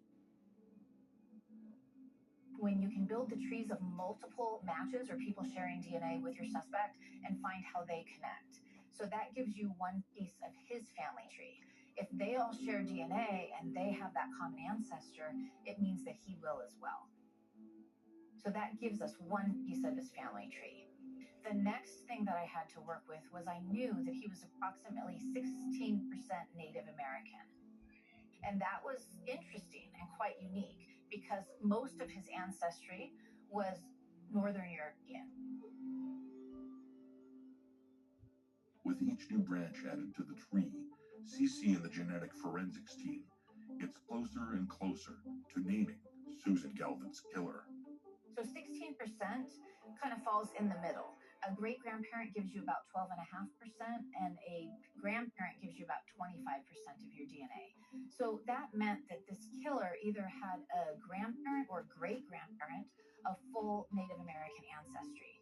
And so that gave me something else to look for among the descendants of this genetic network. I knew that he had to be a descendant of this couple that I identified, and so I needed to trace all their descendants, build out the rest of their family tree, and see if one of their fairly recent ancestors was of Native American ancestry.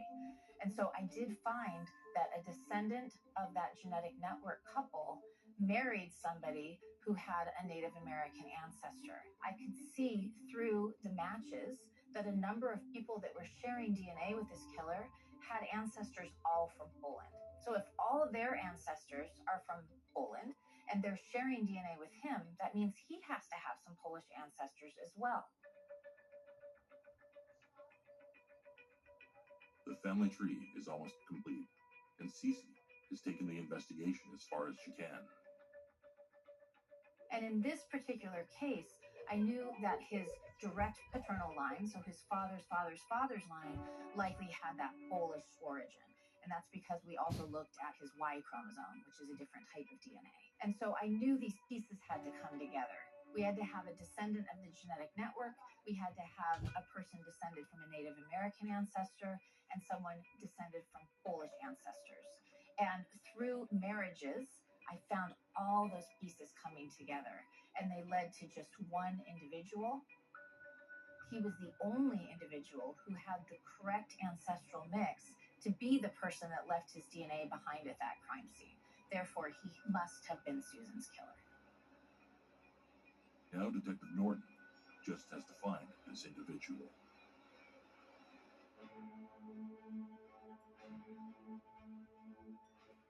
LitterRobot has now solved the litter box problem for over 1 million pet parents around the world. Hi, I'm Brad Baxter, founder of Whisker and LitterRobot.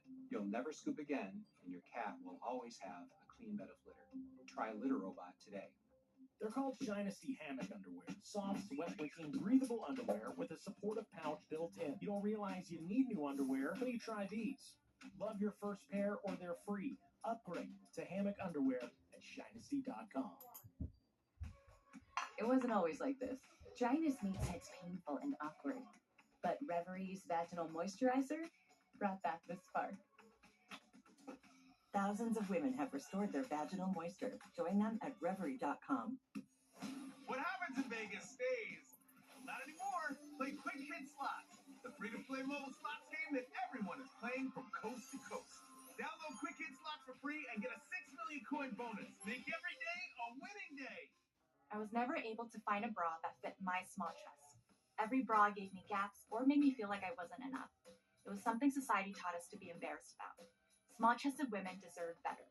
So I designed a bra that finally fits AA to B cups perfectly, and a brand that empowers women to celebrate their bodies exactly as they are. No more cup gaps or looking 2 sizes bigger. It's not your body that has to change, it's the industry. Meet Pepper, the bras that actually fit small boobs. Check us out at wearpepper.com. At Consumer Cellular, we pride ourselves on giving you fast, reliable, nationwide coverage at up to half the cost of the leading carriers. But don't worry, we've got more than that going for us. Like this beautiful store in Arizona, for example. It's the perfect place for me to tell you a little bit more about our phones and how they can become your phones. You name it, we probably got it. We have the top smartphones from all the major companies. If it's state-of-the-art cameras you want, we got them. If you want a smartphone with lots of bells and whistles but won't break the bank, we've got that too. We even have a flip phone, like the Iris Flip. We even have watches. I know what you're thinking. What if I don't have one of these amazing stores in my town yet? Can I get these phones sent to me? Yes, you can. Is it easy? Easy as pie. New customers who buy any phone get 2 months of service free when they sign up by July 31st. Call 800-918-5494 or visit consumercellular.com to switch today. She knows what she's talking about. Pick up the phone. Spot Pet insurance plans help pet parents focus on the moments that matter and worry less about unexpected vet bills. From puppyhood and beyond, Spot can cover up to 90% of eligible vet visits. Visit spotpet.com to get a free quote. Pulaski Kirker sponsors this paid advertisement for legal services and is responsible for legal services. Attention, consumers who have used the heartburn medication Zantac between 1980 and 2019. The prescription and over-the-counter medication Zantac has been linked to cancer. Ranitidine may break down into a probable human carcinogen, NDMA, which has been linked to cancers of the liver, kidney, pancreas, esophagus, stomach, bladder, breast, prostate, and colon. Zantac was recalled and pulled from the market in 2020. Several manufacturers of the heartburn medication Zantac have already entered into settlements for consumers who have developed cancer after using these medications. If you or a loved one took the heartburn medication Zantac and were recently diagnosed with cancer, you may be entitled to substantial compensation. Call now to see if you qualify. Call 1-800-BAD-DRUG. That's 1-800-BAD-DRUG.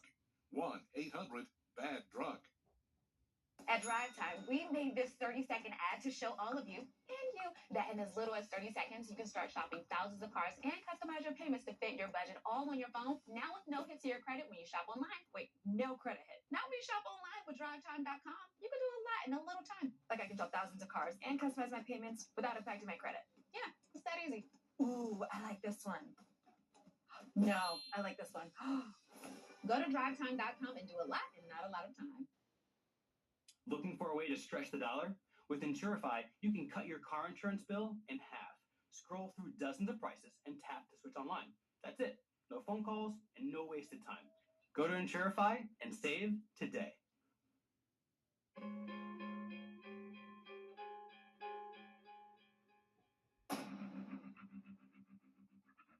In 2019, with patience and advances in genetic genealogy testing, authorities have finally found the person responsible for the murder of Susan Galvin back in 1967.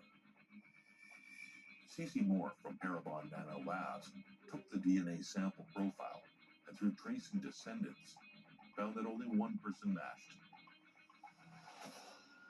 Frank Whippich. Now, police must find him. Detective Rolf Norton doesn't have to search very hard for Frank. He died in 1987, but they still need proof. When you work a very old case such as this one, it's not a big surprise when you find that the suspect is already deceased. Of course, it's always disappointing. You always hope that they will have to face justice. But on the other hand, in such a brutal case like this, I'm glad that his life was cut short because we don't know how many other victims there were or could have been in his lifetime. Frank Whippich never had to answer to authorities. Nobody will know exactly what happened the day Susan Galvin died. The situation of her murderer being deceased and being the only other one that knew means that we can only speculate what happened. There's no journal or letter of confession. So really, it was DNA that tells the story of Susan Galvin's murder. But the fact that Frank Whippich lived freely is unjust.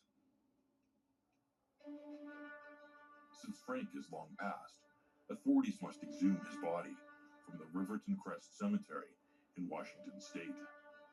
30 years later, there would still be viable DNA. There would still be some degradation to the body. It really depends on the conditions of the body and how it was stored. Most conservative guesses estimate that if the conditions are right, DNA can last hundreds of years. After Frank's body was exhumed and his DNA collected, it was confirmed that it did match the DNA taken from Susan's clothing back in 2002. Susan's killer was Frank Whippich, but who was Frank and why did he kill her? Frank Edwards Whippich was born in 1941 and grew up in Seattle. He served 2 years in the U.S. Army. He was 26 years old at the time he murdered Susan Galvin. In 1966, Frank marries his 23-year-old girlfriend, Judith. The next year, the year he killed Susan, they have a child. Another one will follow in 2 years. Frank lived his life freely and was never suspected in Susan Galvin's death.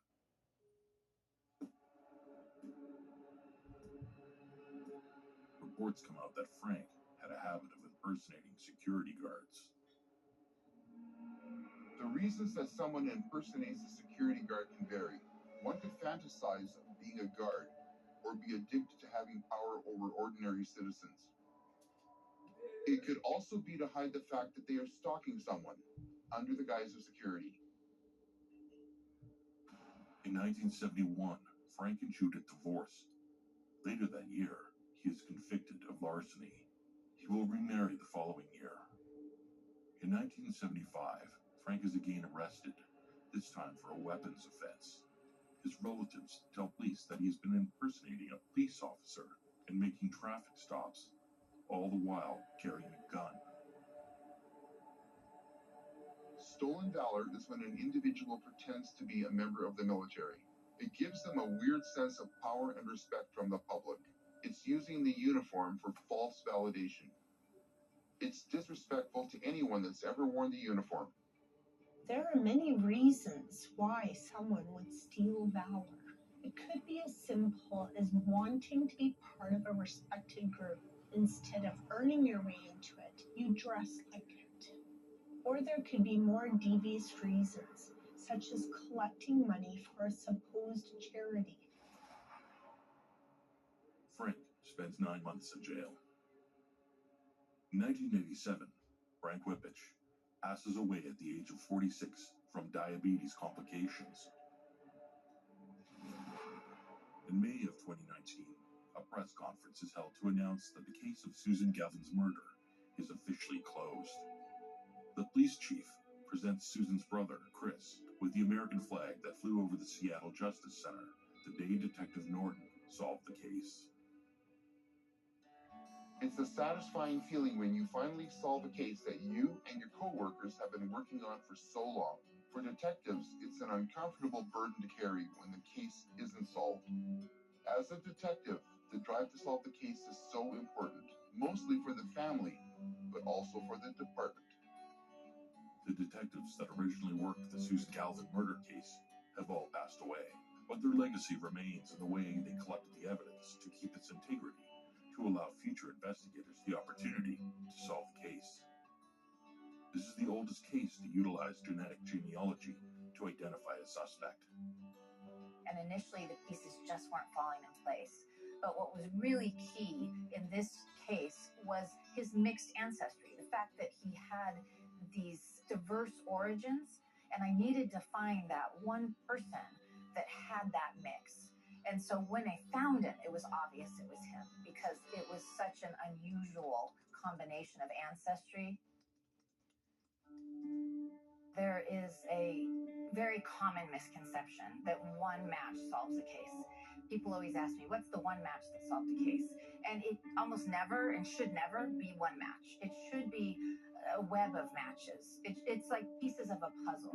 You've got to put them together one by one by one. And that web has to finally close in on just one person or one set of siblings.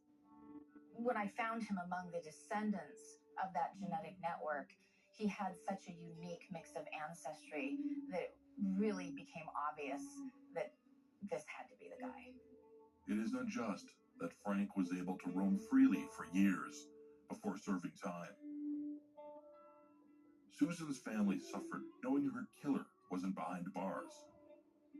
So we owe this huge debt of gratitude to those original investigators, those crime scene investigators that collected that DNA, not even knowing what they were collecting and the value of that.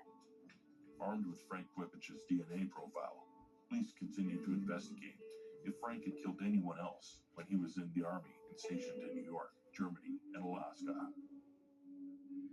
While the family of Susan Galvin will never know why she was killed, more than 50 years later, they finally have closure, thanks to the decades-long determination of law enforcement officials.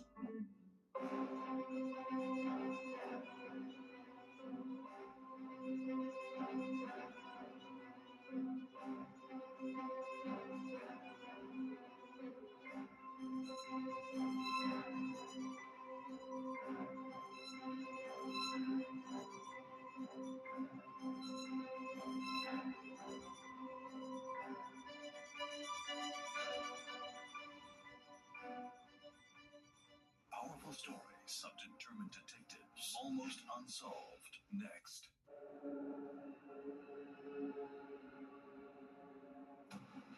A secret couple, looking for privacy, make a horrifying discovery behind a log that blocks the path. They see a woman in severe distress. She'd been shot in the head. She was only wearing panties, socks, and the waffle stomper boots. After a vicious attack, she's still alive, but unable to talk. This woman has a bullet wound above her right ear, which very likely has impacted her ability to speak. Walter and Kathy are in a state of shock at their discovery and waste no time getting the young woman into their car. The couple rush the woman to a hospital, but she's declared dead on arrival. I lost my closest friend that day. Police round up every suspect they can find, but there's no evidence to point at any of them. All law enforcement has at this point is circumstantial evidence. They have pieces of information that may suggest there is an opportunity for the suspect to have been the killer. But is there motive? Is there concrete evidence? They have nothing. This particular case was obviously done by a stranger. When a stranger commits this kind of crime and you run out of leads, you're at a point where, is it even solvable anymore? It's probably unsolvable. It would take decades for police to realize the potential of a key piece of evidence, waiting to unlock the case. The unsolved ones, we have to stand up and approach these cases in a way outside the box. Let the world know. It's those out there that did commit a murder, and there are people that are coming after you. There's just a lot of good people trying to do the right thing. Because it's something that you have to be passionate about. Solve this. Bring some peace to the family, at least. Just doing my job.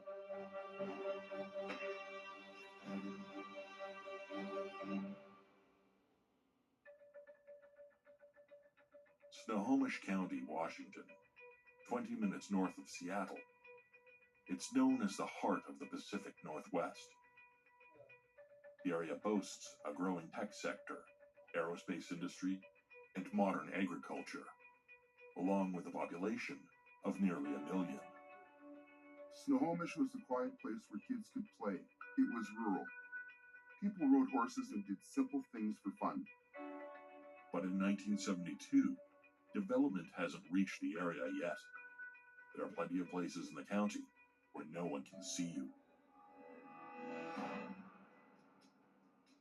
33-year-old Walter Morris and 18-year-old Kathy Gogel pull into a secluded part of a forest in Snohomish County. It's not entirely clear what Kathy and Walter are doing in the forest.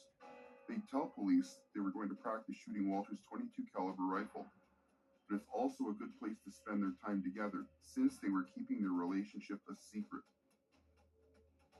Turning off Penny Creek Road, Walter and Kathy are blocked by a downed tree and stop the car to move it. Behind the tree, they see a woman in severe distress. It was by chance that they found her there. The young woman is almost entirely nude, clutching her bra in her hand. She's still alive, but unable to talk. This woman has a bullet wound above her right ear, which very likely has impacted her ability to speak. They observed that she'd been shot in the head. They saw that there was a lot of semen in her underpants. She was only wearing panties, socks, and the waffle stomper boots. She was actually thrashing a little bit. They thought that they could save her. Walter and Kathy are in a state of shock at their discovery and waste no time getting the young woman into their car. The girl held Jody's clothing up over her to cover her body and held her head up to keep her airway open while they drove to the hospital as quickly as they could to get her some help. Time is of the essence, given the condition the young woman is found in. She has a gunshot wound to the head and is unable to speak. The couple rush the woman to a hospital, but she's declared dead on arrival.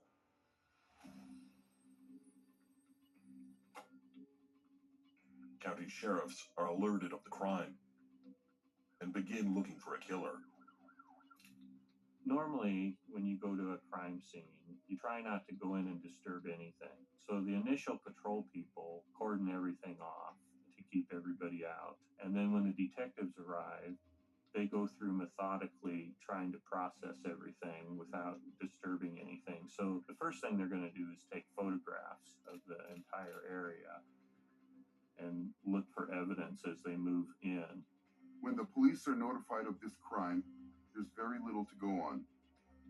All they can do is canvass the area and ask people if they see the young woman before she's murdered. Investigators talk to a 14-year-old young woman who works at a fruit stand on her family's property, which is along Jody's route to the stable. Kenda tells the police she remembers a young woman on a 10-speed bike riding by that day. The young woman would sometimes buy fruit for her horse on the way up to the stables, located a few miles up the road. And she remembered the boots the woman was wearing that day, which struck Kenda as unusual for a person riding a bike. While scouting the area, police find a white 10-speed bike not far from where the woman was found. As the area is flooded with deputies, police question the owner of the stables, who gives them the name they've desperately been searching for. The owners of the stable piece together that the young woman police are looking for could be 20-year-old Jody Loomis.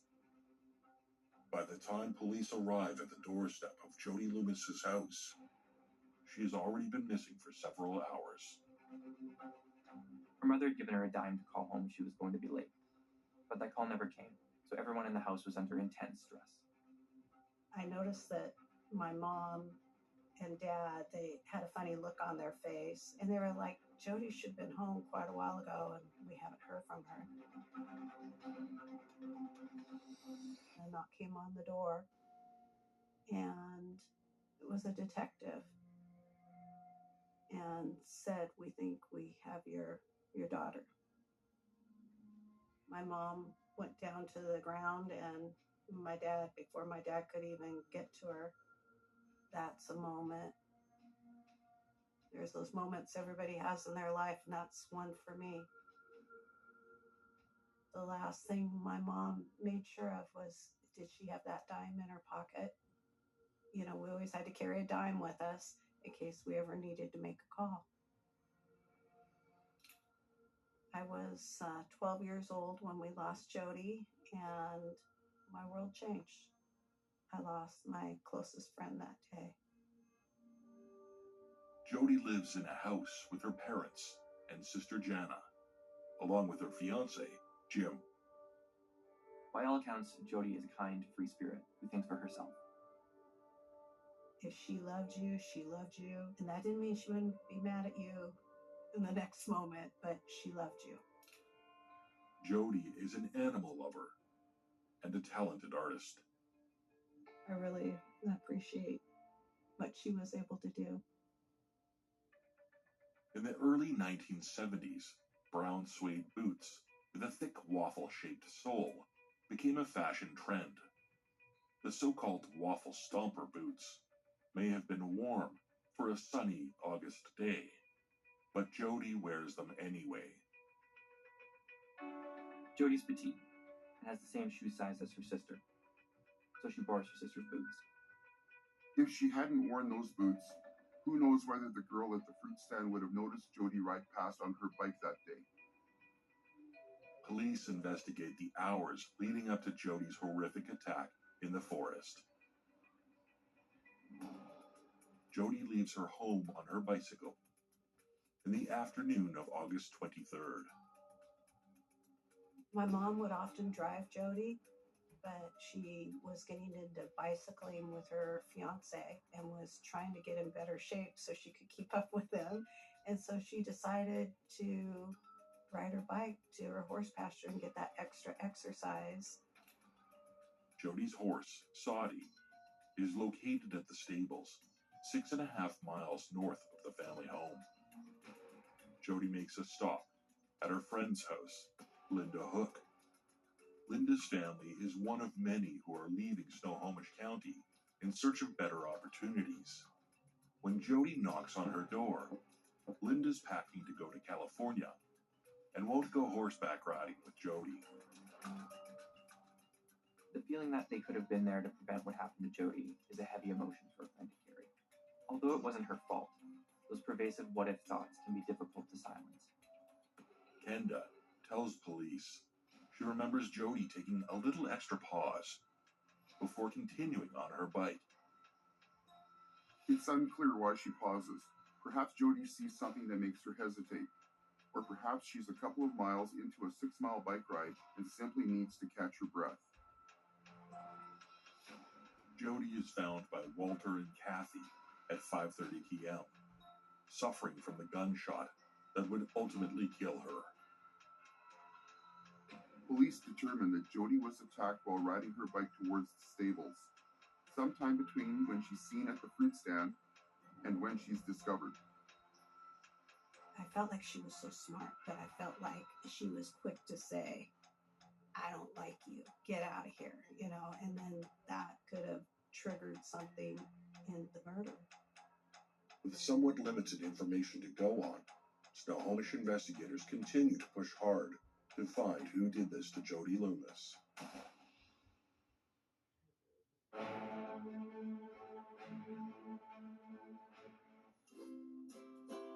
If you're happy and you know it, clap your hands. If you're happy and you know it, ride your bike. If you're happy and you know it, then your face will surely show it. If you're happy and you know it, smile big and bright. Thousands of kids just like me are happy every day.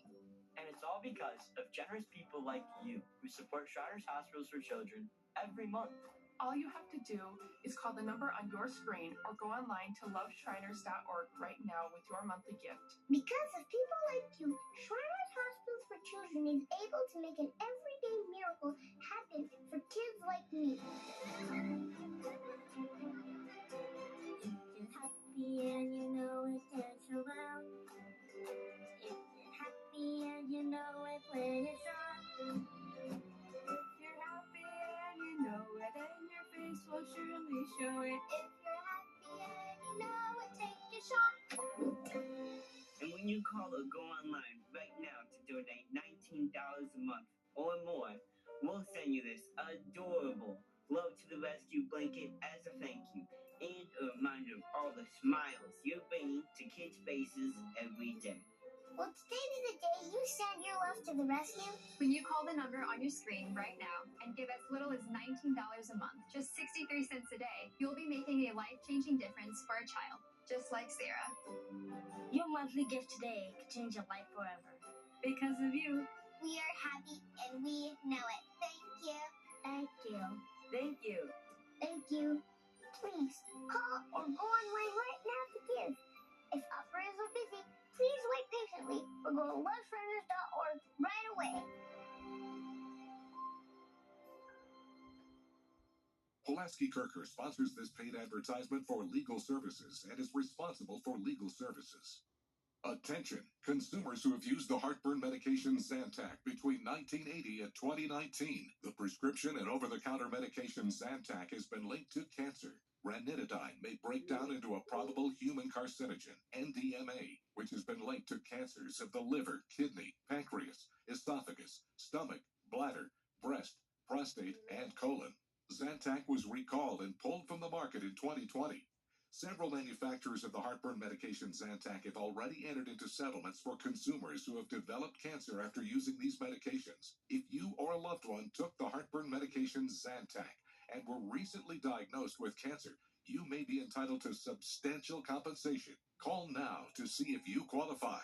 Call 1-800-BAD-DRUG. That's 1-800-BAD-DRUG. 1-800-BAD-DRUG.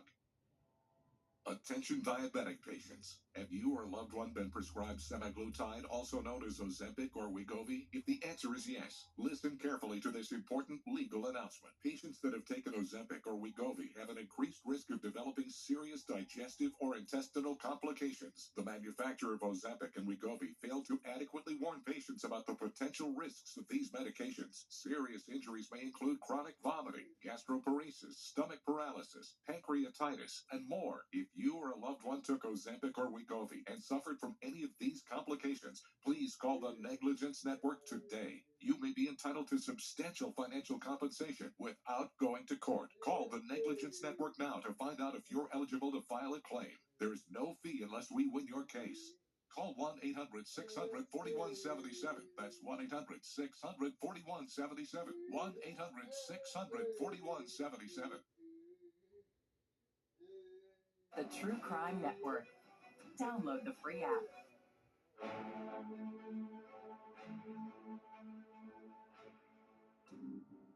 Jody Loomis is riding her bike on the way to the stables, where her horse is boarded.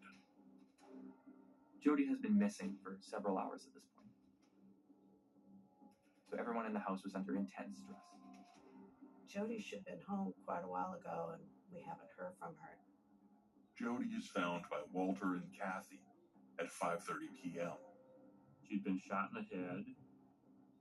She was only wearing panties, socks, and the waffle stomper boots. Walter and Kathy are in a state of shock at their discovery and waste no time getting the young woman to their car. The couple rush the woman to a hospital, but she's declared dead on arrival. Investigators talk to a 14-year-old young woman who works at a fruit stand on her family's property, which is along Jody's route to the stable. Kenda Rice tells police she remembers Jody on her bike that afternoon, appearing a bit hesitant or nervous. Jody stops on her bike for a moment, as though she might be unsure where to go. Kenda tells police she remembers that pause as being odd and memorable. Police look into the possibility that Jody might have felt she's being followed. The crime is shocking to everyone, especially in such a quiet rural place. The effects of this stress on a community can be substantial and would have caused deep trauma on Jody's friends and family. When she's found, Jody is not clothed, except her knee-high socks, her boots, and underwear. She's clutching her bra and her clothing is beside her. An autopsy reveals Jody is being raped. Ballistics indicate that Jody is shot from above by a .22 caliber pistol. The bullet wound is located above Jody's right ear. It was surmised that she was probably sitting on the ground tying her left boot when she was shot in the head by her assailant. Police scramble to determine if this random act is premeditated and whether Jody may have known her killer. In some cases, everyone becomes a suspect. Detectives consider whether they might already have interviewed Jody's killer. They look for connections to her rape and murder that they may have missed. Police question the man who brings Jody to the hospital, Walter Morris. They also question Jody's father, John. The added trauma of feeling suspected of your own daughter's rape and murder is unimaginable. Police have to be thorough and can't rule out anyone at this point, including her own father. The police wonder if somebody on the 1,000-acre farm property may have stumbled upon Jody and acted in a crime of opportunity. Investigators add to the list of suspects 13-year-old Alan Rice. Alan Rice is the son of the family who owns the 1,000-acre farm where the fruit stand is located. He has been with his father all day, cutting wood in the nearby area. Mr. Rice was there with his son cutting firewood in that area. They were initially contacted and interviewed and needed to be ruled out as possible suspects as they were in the area. Alan tells police he was apart from his father on various areas of the property, cutting large amounts of firewood for the coming fall. The boy tells police that he passes by the area where Jody is attacked several times over the course of August 3rd. If he saw or did something that day, he's not admitting it to the police. Snohomish County sheriffs fan out their investigation, searching for answers everywhere, including an area biker gang called the Reapers Roadmen. The Reapers Roadmen have a clubhouse not far from the scene of Jody's murder. One member of the gang, named Yamaha, is known to possess a .22 caliber pistol. Local residents make police aware of Yamaha, using his weapon to fire at trains as they pass through town. It's enough of a connection to add Yamaha's name to the list of possible suspects. Inexplicably, much of the evidence, including the panties that could now yield so much DNA material, has been lost. Years later, when I looked at the case, all of that evidence had disappeared. We couldn't find her panties, we couldn't find the swabs, we couldn't find the slides that they examined the spermatozoa on. So all that evidence had just disappeared. Key pieces of evidence, like the bullet retrieved from Jody and her socks, are gone forever. Documents are also lost over the years. One piece of evidence that is still in police custody: the boots that Jody wore that fateful day. All law enforcement has at this point is circumstantial evidence. They have pieces of information that may suggest there is an opportunity for the suspect to have been the killer. But is there motive? Is there concrete evidence? They have none. Police wonder if Jody Loomis knew her killer at all, or if it was just a random act. Perhaps she pedaled right into a trap, laid out by a devious predator lurking in the Washington woods. With only sparse information in this case, there's no way to tell how Jody encountered her attacker. It's going nowhere for police, and the case is growing cold. Initially, the community is very alarmed when they hear that something like this happened. And that's why oftentimes now the police will say that the community's not in danger because this is an isolated incident, based on the circumstances involved and people that knew each other. But when you have a case like Jody Loomis, where she's killed by a stranger, then the whole community gets alarmed. They start locking their doors more and being more careful than they used to, because back in 1972, people left their doors open. The rape and murder of 20-year-old Jody Loomis goes unsolved. This particular case was obviously done by a stranger. When a stranger commits this kind of crime and you run out of leads, then, you're at a point where, is it even solvable anymore? It's probably unsolvable. It would take decades for police to realize the potential of a key piece of evidence, an item that hadn't disappeared and had been sitting in their possession all along, waiting to unlock the case.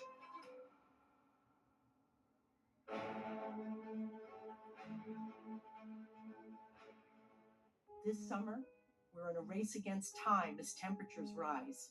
Abused and neglected animals across the country are suffering right now in the unbearable, scorching heat. They're thirsty and panting, chained outside with no water, and many are desperately trying to hang on for just one more day. Extreme heat can have a major impact on animals, and we see that all the time. Without shade, to be without shelter, without adequate water, and basically just left out there dealing with the baking sun all day. Will you come forward to help save an animal in distress today? Visit joinaspca.org. Call this toll-free number or scan the code on your screen to be counted for this life-saving appeal. Donate now, and with your gift of just $19 a month, you can help save an animal's life this summer. Go online, call, or scan now. It's just 63 cents a day. We will put your gift to work right away, rescuing animals who might not survive if we don't get to them soon. But The situation is urgent, and tomorrow could be too late for an animal who is suffering in the sweltering heat right now. In my mind, 1 more hour is not acceptable.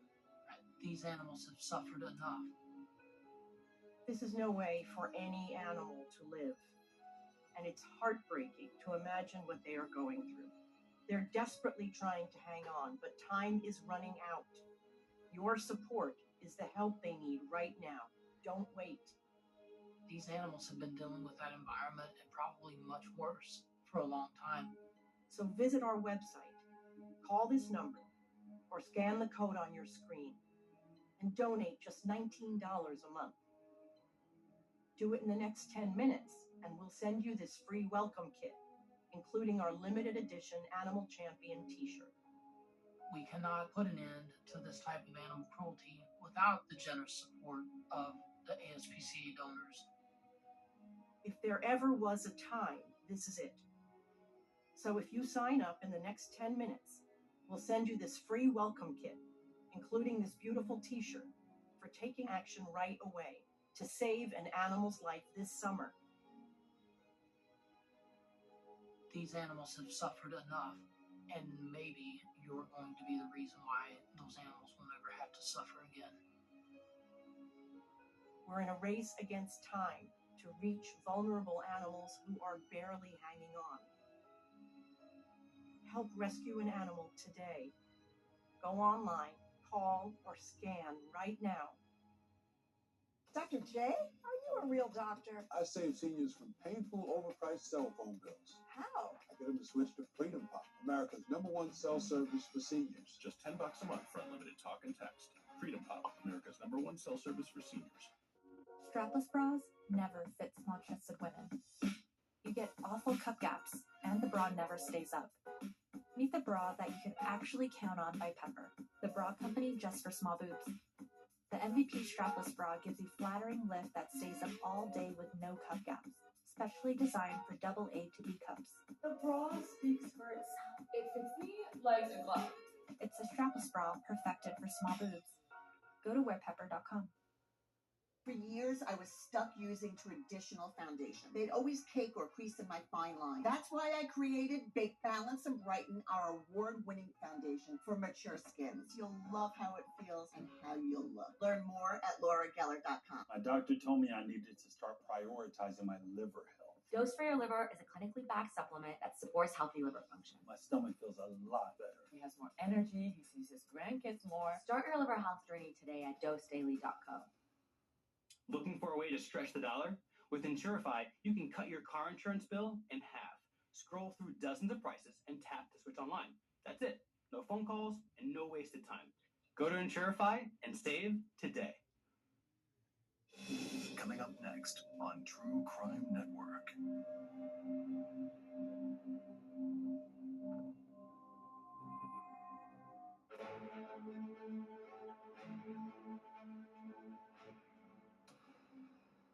Year-old Jody Loomis gets on her bike to make the 6-mile trek to the stables where her horse is boarded. She would only get halfway through the forested area before she's attacked.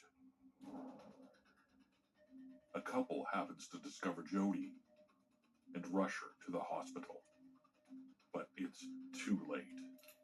I was 12 years old when we lost Jody, and my world changed.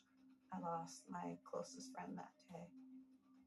Police round up every suspect they can find, but there's no evidence to point at any of them.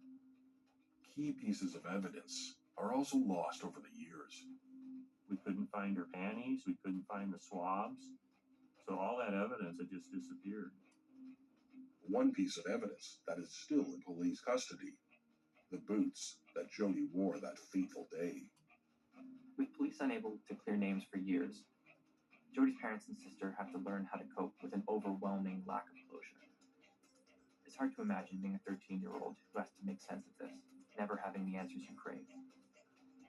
The case remains unsolved, and the file goes relatively unchanged for more than 35 years.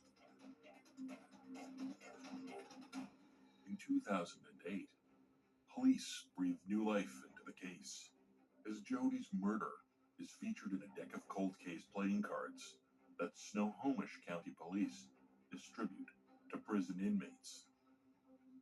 For years, the U.S. military gave troops a deck of most wanted enemy cards. Around 2007 and 2008, the idea took off across many states to give prison inmates a deck of unsolved murder cards to see if anyone had information. Jody's case is the oldest cold case in this deck of cards. Something happens, and then you're like, oh, maybe that could make a difference. And that's what 2008 brought for us. There was some hope.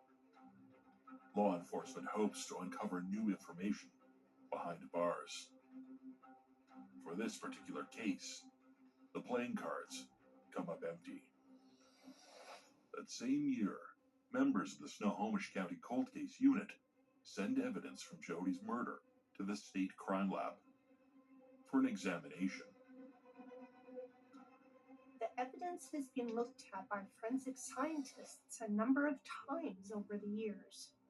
But this time, a lab technician finds a key piece of evidence that has been under their noses for 36 years. The crime lab discovers a small semen stain on the waffle stopper boot. This becomes an important discovery in 2008 because of DNA technology that is now available to law enforcement. But it would have been meaningless to investigators in 1972. Back then, DNA analysis would have seemed like science fiction.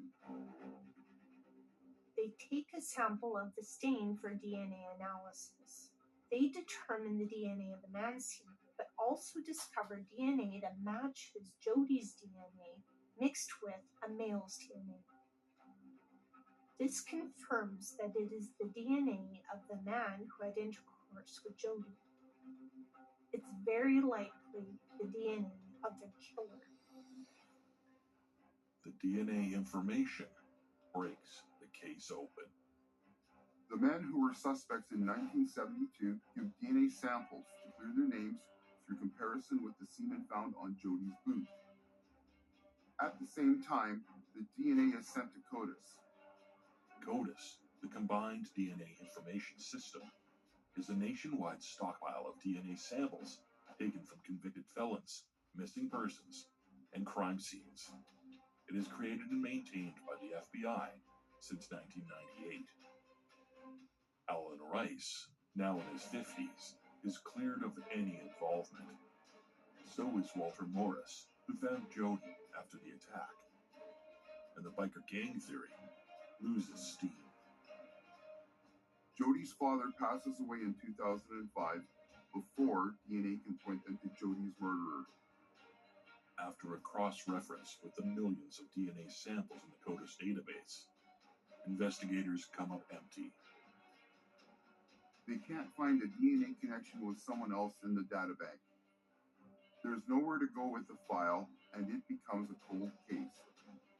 It would be another decade before police finally linked their DNA evidence with the suspect.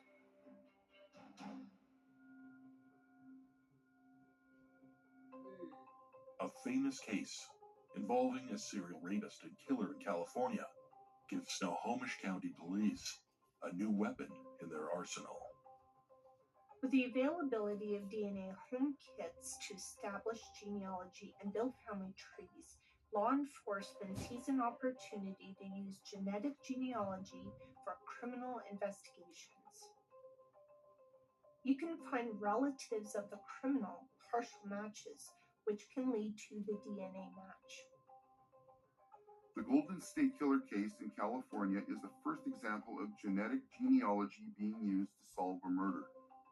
California law enforcement linked DNA from a rape kit to a close relative of Joseph James D'Angelo, who is responsible for at least 13 murders, 50 rapes, and 120 burglaries in the 1970s and 80s. Before DNA technology came along, you needed a smoking gun, a fingerprint, or an eyewitness. Now you can connect those dots on a molecular level using genetic genealogy. Even when a close family member is found through this technique, police still have to have a DNA match. That means finding a sample from the accused and matching it with existing DNA evidence. Despite law enforcement and genetic experts finding a relative, there would still be plenty of follow-up investigating to do. You just had the Golden State Killer. You just had some things breaking open. And I felt like, wow, this is breaking ground. Jody's case was so incredibly old. What were the odds that we'd be able to find him? Could the DNA from Jody's boot lead them to a family member of her killer?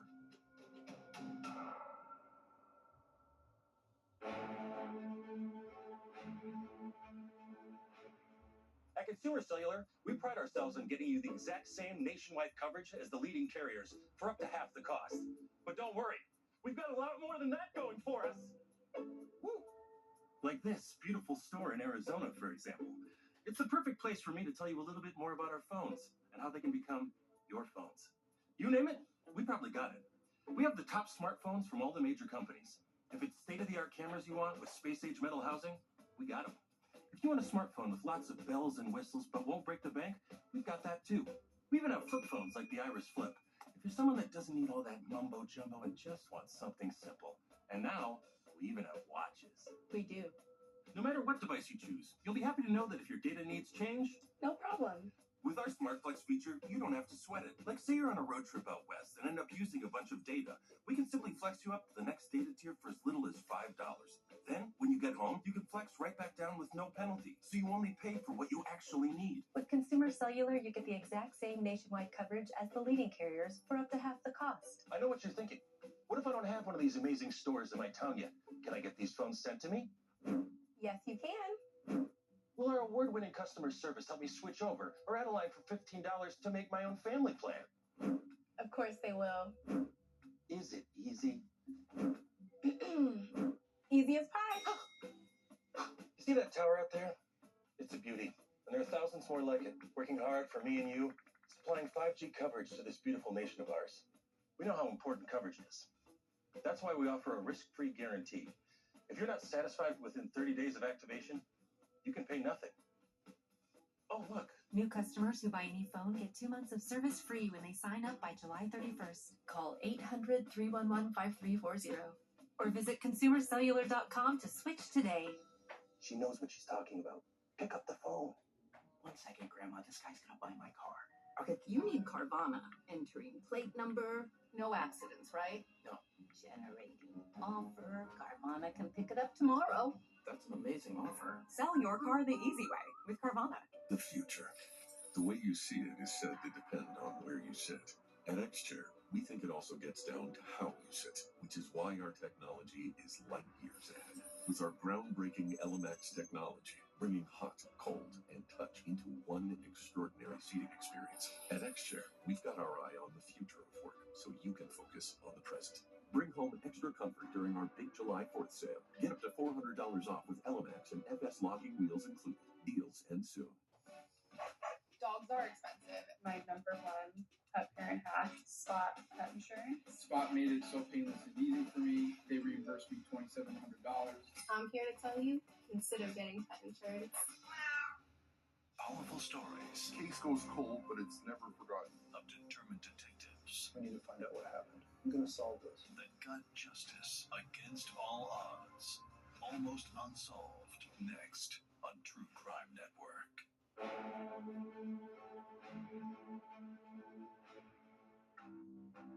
20-year-old Jody Loomis leaves home on her bike one August morning in 1972.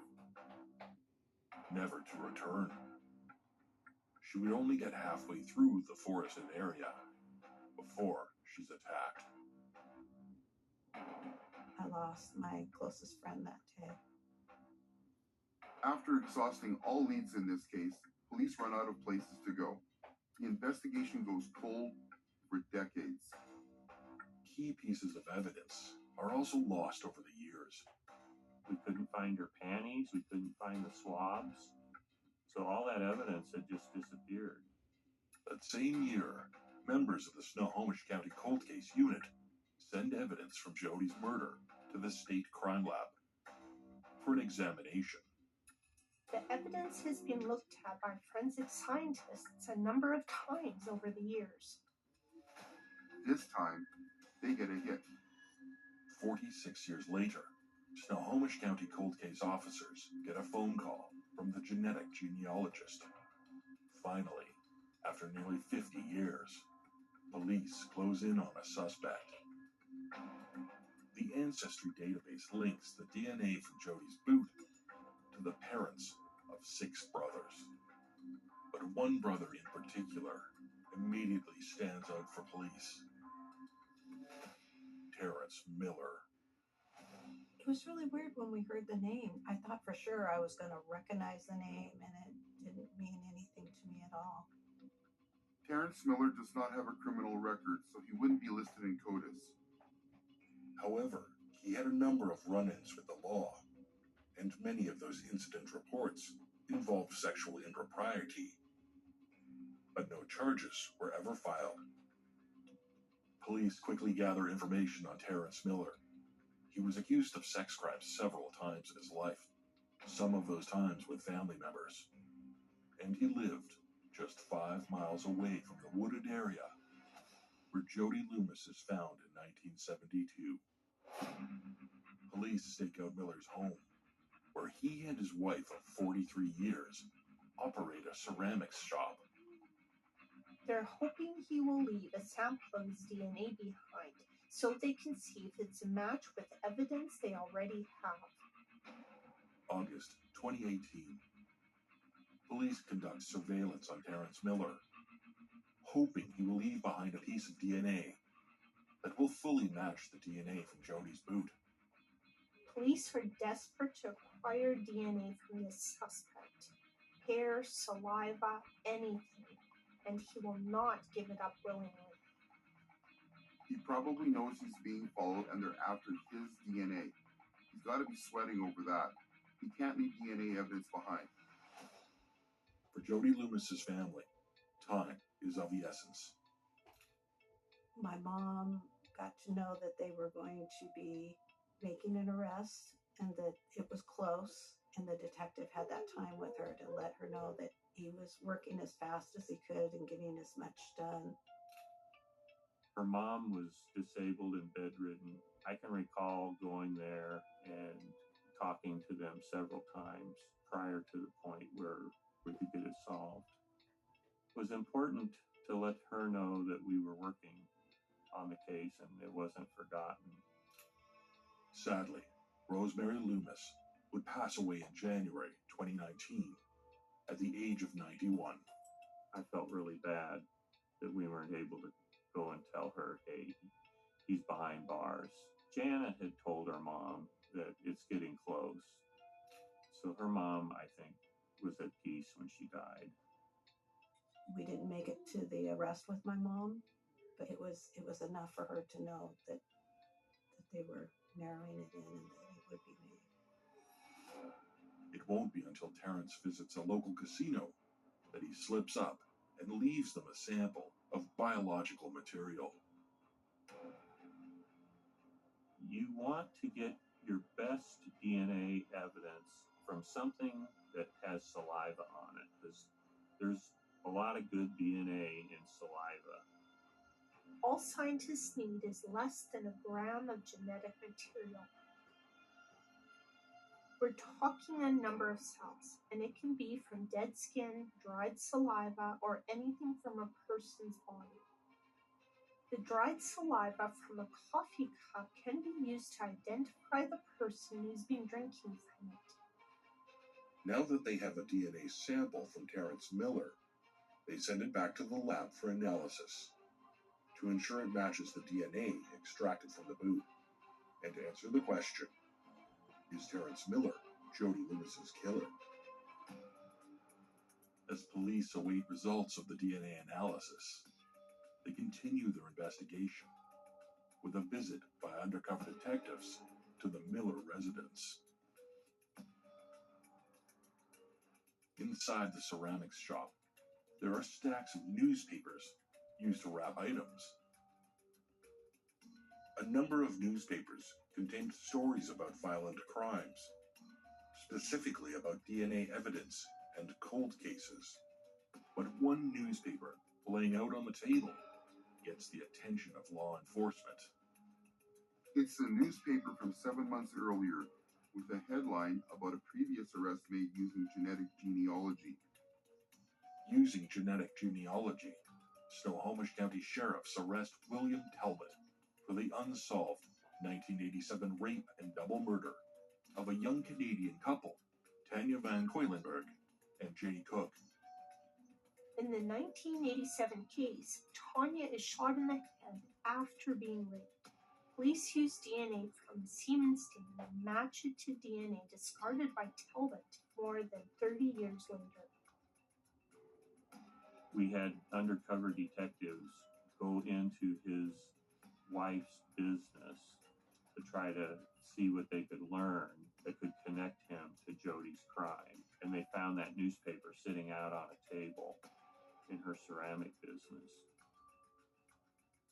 He held on to that for 7 months, knowing that we had the tools that could catch him.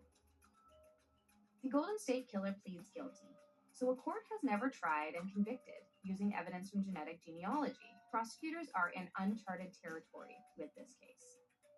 With the saliva DNA on the coffee cup matching the DNA on the boot, Detective SCHARF is confident that Terrence Miller is the killer. In April, a judge issues a warrant for the arrest of Terrence Miller, now 77 years old. He's charged with first-degree murder. After I arrested him, I found out that he had been on a bowling league with my brother for 6 or 7 years. So it finally hit home that here I had been on Washington's Most Wanted, telling Terry Miller that I had his DNA and I'm coming after him. And he's going to bowling every Monday night, looking at my brother's face that looks similar to mine, knowing that that guy's brother is after me. I hope he lost a lot of sleep over that. Rosemary Loomis dies just 3 months before Miller is arrested. Terrence Miller tells police he didn't know Jody Loomis. Innocent until proven guilty, this case is 47 years old. The accused denies everything, and prosecutors are using unprecedented technology. This case is far from over. And a disturbing event during the trial will send shockwaves through everyone involved.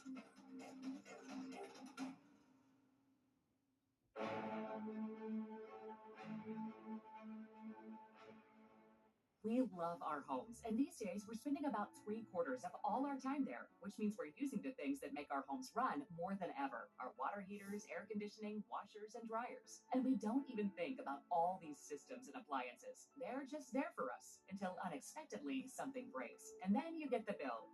New water heater, $1,200. New AC unit, $4,000. Thousands of dollars of your hard-earned money gone. Don't get caught. It's fast and easy to protect your home and your wallet with a home warranty plan from ARW Home. Just call 800-638-4717 or go to getahomeplan.com and protect all your household appliances and major systems. Right now, you can get plans starting at about $1 a day. We just bought our first home to settle down and start a family, and money is tight. We can't afford a big mechanical breakdown. Our home warranty with ARW Home gives us real peace of mind that we won't be surprised with a huge home repair bill. To me, an ARW home warranty is just a total no-brainer. Appliances and home systems break. It's not if, it's when. Our AC broke down. The cost to replace it would have been around $4,000, which home insurance doesn't cover. We're on a fixed income and could not afford that, but because we had a home warranty plan with ARW Home, we were covered. No problem. Don't wait and get hit with a massive bill. Call 800-638-4717 now or go to getahomeplan.com and get started with ARW Home absolutely risk-free. Protect your heating, AC, kitchen and laundry appliances, plumbing, and more with plans starting at about $1 a day. Plus, call 800-638-4717 or go to getahomeplan.com right now to get 2 months free. Don't wait. Call 800-638-4717. That's 800-638-4717. 800-638-4717. Pulaski Kirker sponsors this paid advertisement for legal services and is responsible for legal services. Attention, consumers who have used the heartburn medication Zantac between 1980 and 2019. The prescription and over-the-counter medication Zantac has been linked to cancer. Ranitidine may break down into a probable human carcinogen, NDMA, which has been linked to cancers of the liver, kidney, pancreas, esophagus, stomach, bladder, breast, prostate, and colon. Zantac was recalled and pulled from the market in 2020. Several manufacturers of the heartburn medication Zantac have already entered into settlements for consumers who have developed cancer after using these medications. If you or a loved one took the heartburn medication Zantac and were recently diagnosed with cancer, you may be entitled to substantial compensation. Call now to see if you qualify. Call 1-800-BAD-DRUG. That's 1-800-BAD-DRUG. 1-800-BAD-DRUG. This summer, we're in a race against time as temperatures rise. Abused and neglected animals across the country are suffering right now in the unbearable, scorching heat. They're thirsty and panting, chained outside with no water, and many are desperately trying to hang on for just one more day. Extreme heat can have a major impact on animals, and we see that all the time. You know, without shade, to be without shelter, without adequate water, and basically just left out there dealing with the baking sun all day. Will you come forward to help save an animal in distress today? Visit joinaspca.org. Call this toll-free number or scan the code on your screen to be counted for this life-saving appeal. Donate now, and with your gift of just $19 a month, you can help save an animal's life this summer. Go online, call, or scan now. It's just 63 cents a day. We will put your gift to work right away, rescuing animals who might not survive if we don't get to them soon. But the situation is urgent, and tomorrow could be too late for an animal who is suffering in the sweltering heat right now. In my mind, one more hour is not acceptable. These animals have suffered enough. This is no way for any animal to live, and it's heartbreaking to imagine what they are going through. They're desperately trying to hang on, but time is running out. Your support is the help they need right now. Don't wait. These animals have been dealing with that environment and probably much worse for a long time. So visit our website, call this number, or scan the code on your screen, and donate just $19 a month. Do it in the next 10 minutes, and we'll send you this free welcome kit, including our limited edition Animal Champion t-shirt. We cannot put an end to this type of animal cruelty without the generous support of the ASPCA donors. If there ever was a time, this is it. So if you sign up in the next 10 minutes, we'll send you this free welcome kit, including this beautiful t-shirt, for taking action right away to save an animal's life this summer. These animals have suffered enough, and maybe you're going to be the reason why those animals will never have to suffer again. We're in a race against time to reach vulnerable animals who are barely hanging on. Help rescue an animal today. Go online, call, or scan right now.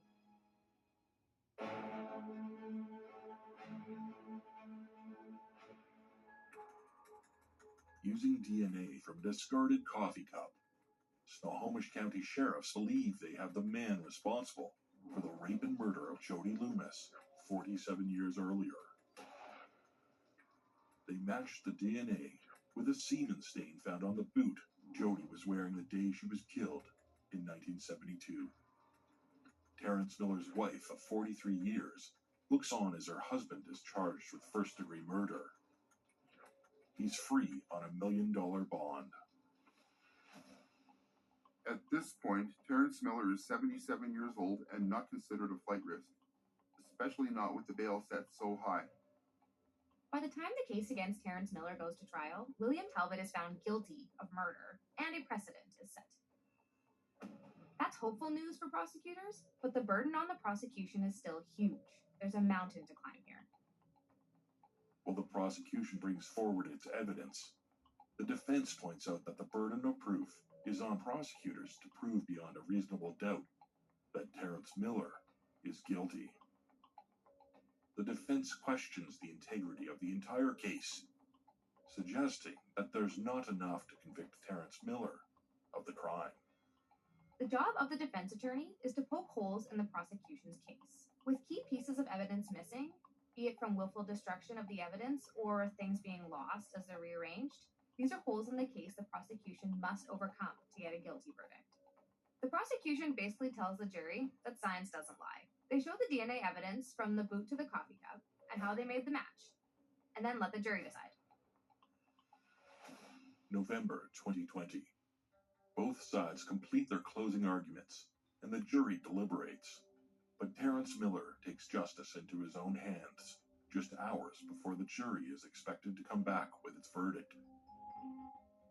The trial ended on a Friday, and the jury went out to deliberate. I think he saw the handwriting on the wall that Monday he was going to be found guilty. So that Monday morning, before he came to court, he went into the backyard, and somewhere he'd gotten a .22 revolver and shot himself in the head instead of coming to court to be found guilty. We were getting ready to go in the courtroom, and one of the detectives walked in and had this funny look on her face, and she said, I've got some news to tell you, and Terry Miller won't be there. He just took his life this morning. Immediately, law enforcement wondered, could this .22 caliber pistol be the murder weapon used way back in 1972? It's a gun the Miller owns, but in order to know, you have to examine the bullet removed from Jody's head, and that bullet has been lost. The jury is already deliberating at the time of Terrence Miller's suicide. So, in an unusual move, the judge decides to allow them to come to a verdict without telling them that the accused is already dead.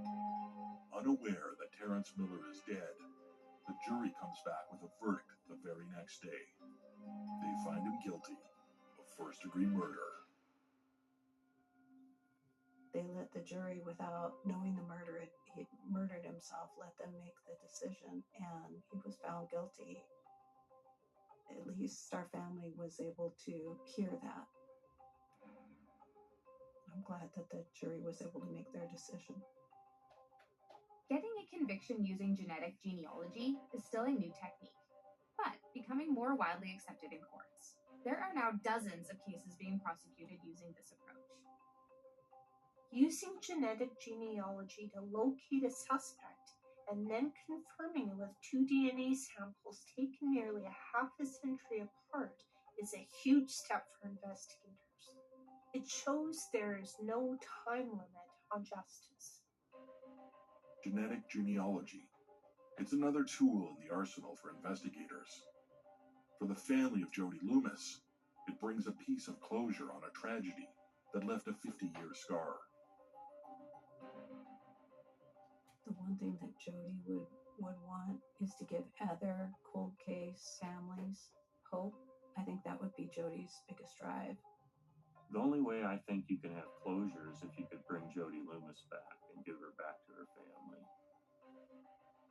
All you can do as an investigator is do your best to find out the truth, to hold the person responsible for the crime, and to allow the family to have some answers.